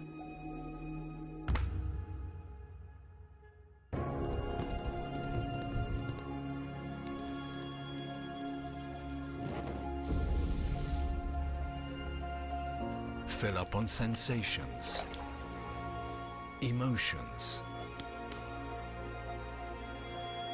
memorable memories.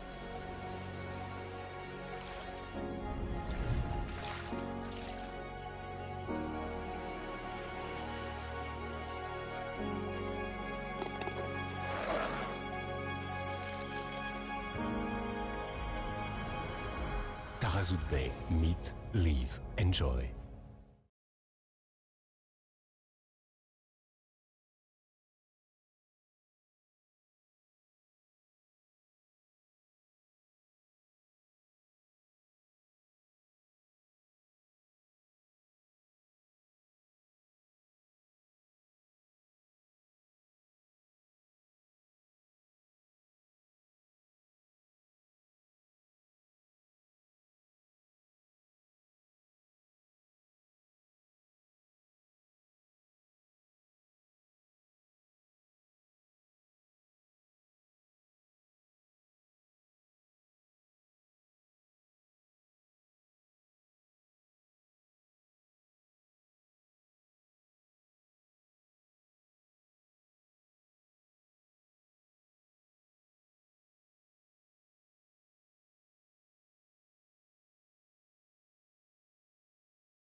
Lay down the drums, open the door.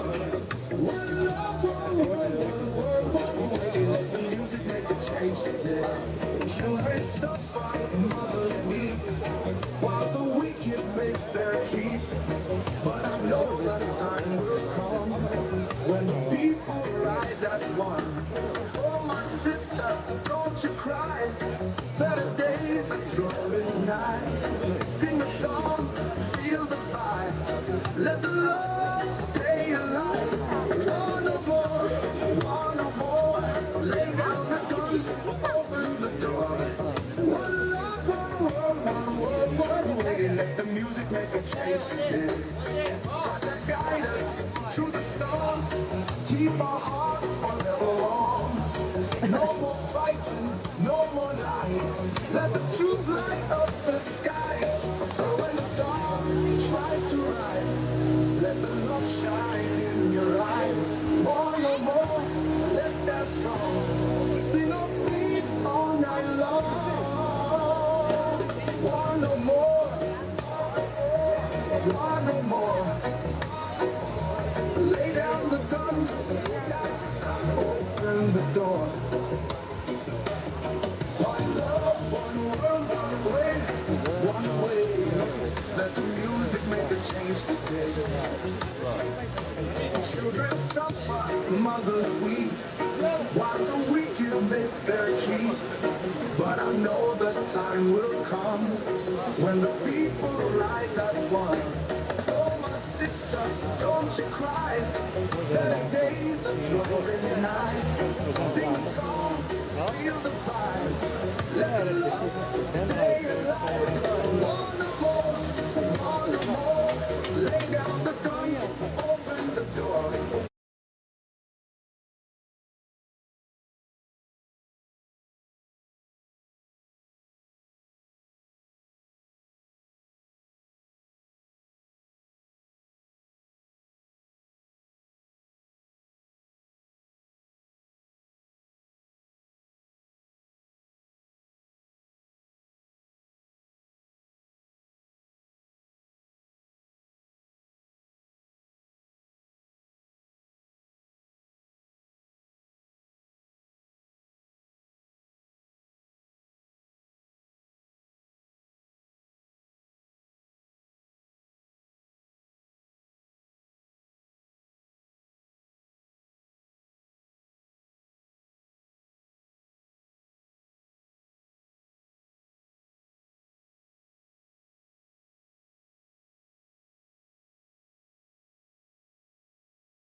It's looking very beautiful.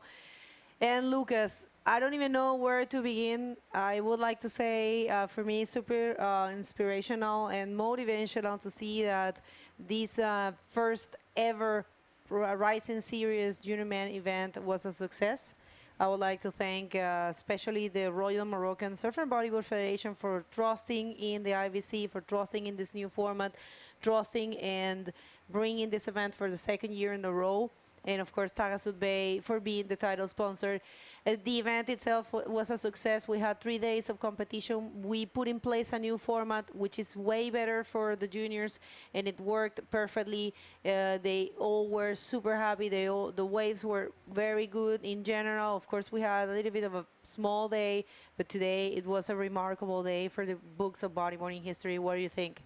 Yeah, Bergo, I love it too. I would like to really thank us everyone as well. The federation, they do amazing work over here. The guys are super hardworking, and they deliver so much. I mean, the improvement from this event from last year until to this year was just huge, in the structure, of the event itself, with the new Rising Series as well.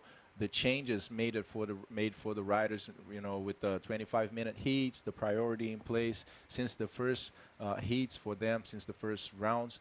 It's very good. We can see the happiness in their faces, during the interview, these guys talking about that and letting us know how they like the events. So yeah, the Moroccan for the Moroccan people for the hospitality and receiving us one more year was so good. And what to say about the performance of these guys? I mean, so many good Moroccans as well. We had Canarians and French. We had Portuguese riders as well performing well. We had John from South Africa representing as well. So yeah, it was a full success. Good waves, good performance, everything we wanted to see. Showtime. For sure. No, and congratulations, especially by the fact that you guys have 3 riders, 3 Moroccans on the final in the podium, and 3 names, 3 new names, because last year we had different names. We had also 2 Moroccans in the podium, but only sharing the 3rd position. But right now we do have a runner-up. We have the 3rd position, both for Moroccans, and it's not an easy task. Even though that we had 31 competitors and 16 of them were Moroccans, we have 15 very good juniors from different countries. And definitely, if you guys missed it, it's all here in the YouTube channel, in the IBC World Tour. So people, from our end, on the side of the IBC World Tour, this was a very successful event. And remember, this is not over. We are going to come back on the 5th for the Prime Series event of the women and the men, and that's going to be very impressive. Right now, we're going to throw it to the award ceremony, and this is going to be goodbye for a couple of days, but we're coming back really soon. Thank you so much for your messages, and let's check the award ceremony because it's going to be great. See you very soon. See you soon. Welcome everybody into the ceremony trophy. IBC Tour 2025. Bonjour à toutes et à tous et bienvenue, mesdames et messieurs, à la cérémonie des trophées, la remise des trophées du IBC Tour 2025, la première étape ici au Maroc à Anza Agadir. أهلا وسهلا ومرحبا بكم سيداتي وسادتي بتسليم الجوائز بالنسبة للIBC Tour. المحطة الأولى هنا بشاطئ أنزا. طبيعة الحال بعد قليل غادي نعطيو ونسلموا الجوائز بالنسبة للفائزين المراتب الثالثة ثم الثانية طبيعة الحال والأولى. دونك غادي نبداو بالمرتبة الثالثة وسيسلم الجائزة السيد عبد الله من إيموران سيرفينغ أسوسيشن. كنصفقوا عليه الله يخليكم. المرتبة الثالثة كيفوز معنا بشيك بالقيمة ديال $1000. Ladies and gentlemen, mesdames et messieurs, سيداتي وسادتي, the 3rd position, طرفاوي سهيل.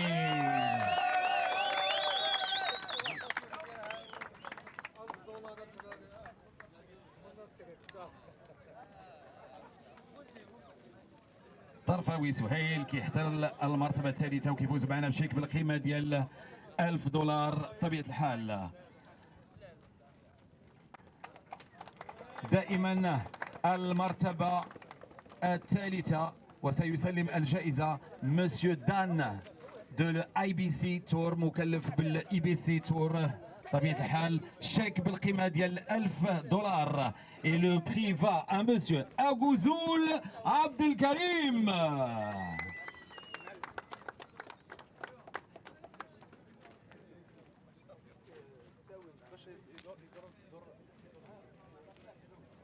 هانئا للمغاربة بالمراتب الثالثة. Très très belle prestation des Marocains en demi-finale bien sûr. Tarfaoui Souhail et Agouzoul Abdelkarim.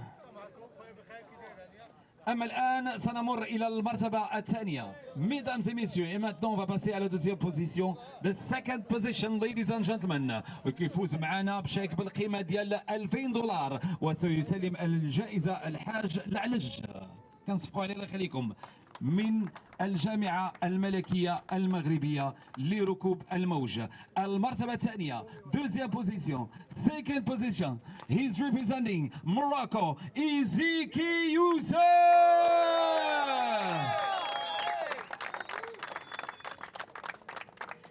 شيك بالقيمة ديال $2000. كنذكروا أن هادو غير لي جونيور طبيعة الحال وكلهم تكاليفاو باش يلعبوا ليتاب ديال لي زيل كاناري فرونتون كينغ 2025.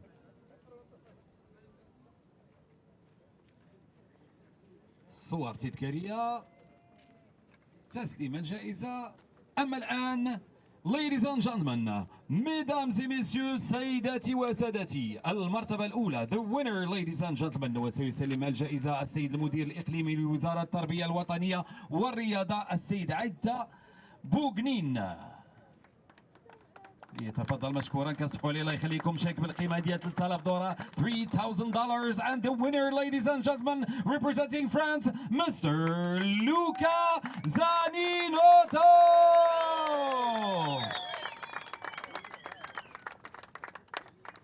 Luca Zaninotto, un habitué du IBC Tour de l'étape marocaine.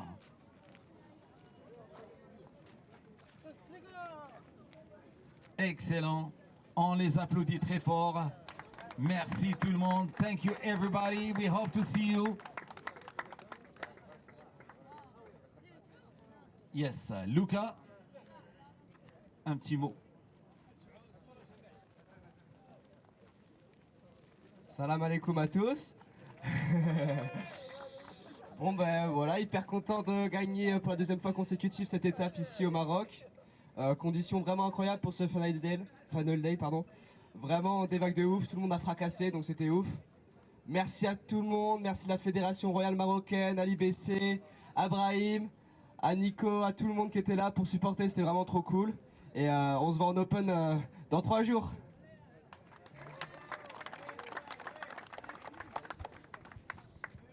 السلام عليكم. صراحة كومبيت دازت واعرة، داز داكشي زوين بخير الحمد لله. كنت انا نجي دوزيام، شي حاجة اللي ماشي ساهلة. شكرا للفيدراسيون وهي الماروكان اللي شجعتنا بزاف اللي تمضنا للكومبيت. شكرا IBC، شكرا كلوب إيموران، شكرا كاع اللي عاونوني ولي سيبورتاوني، شكرا بزاف. سؤال ليك نتايا، دونك نتوما تكاليفيتو الفرونتون كينغ 2025 او كانت واحد 4 متر. تفضل.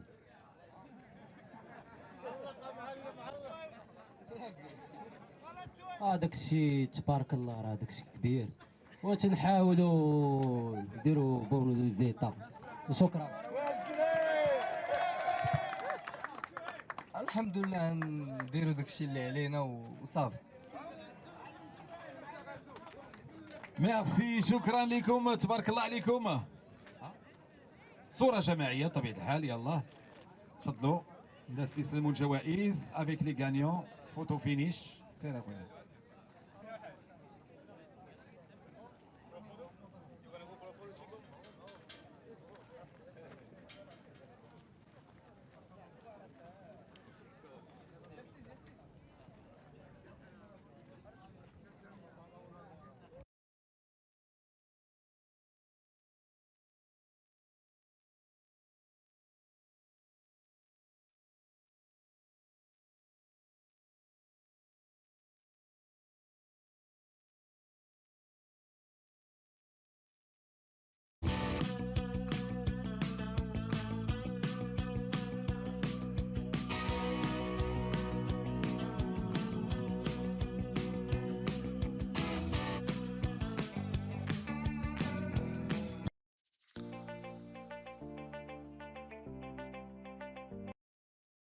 does it mean to live the search? Oh, well,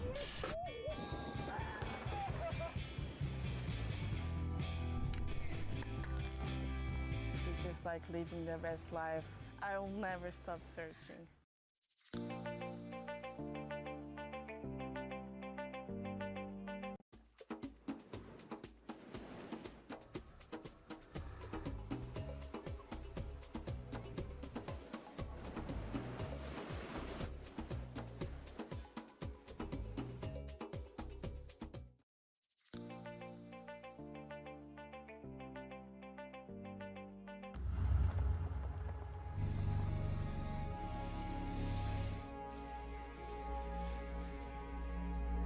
The most beautiful stories start with an encounter.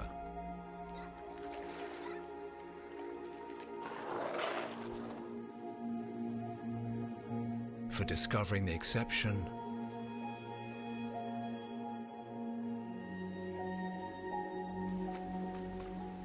living the exception.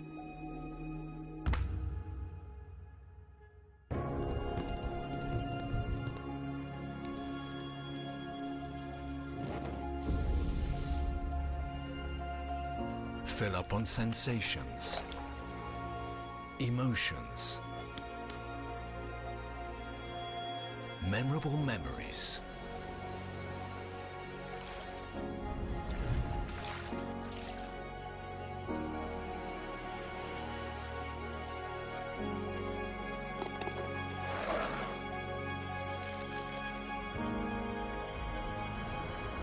Taghazout Bay. Meet, live, enjoy.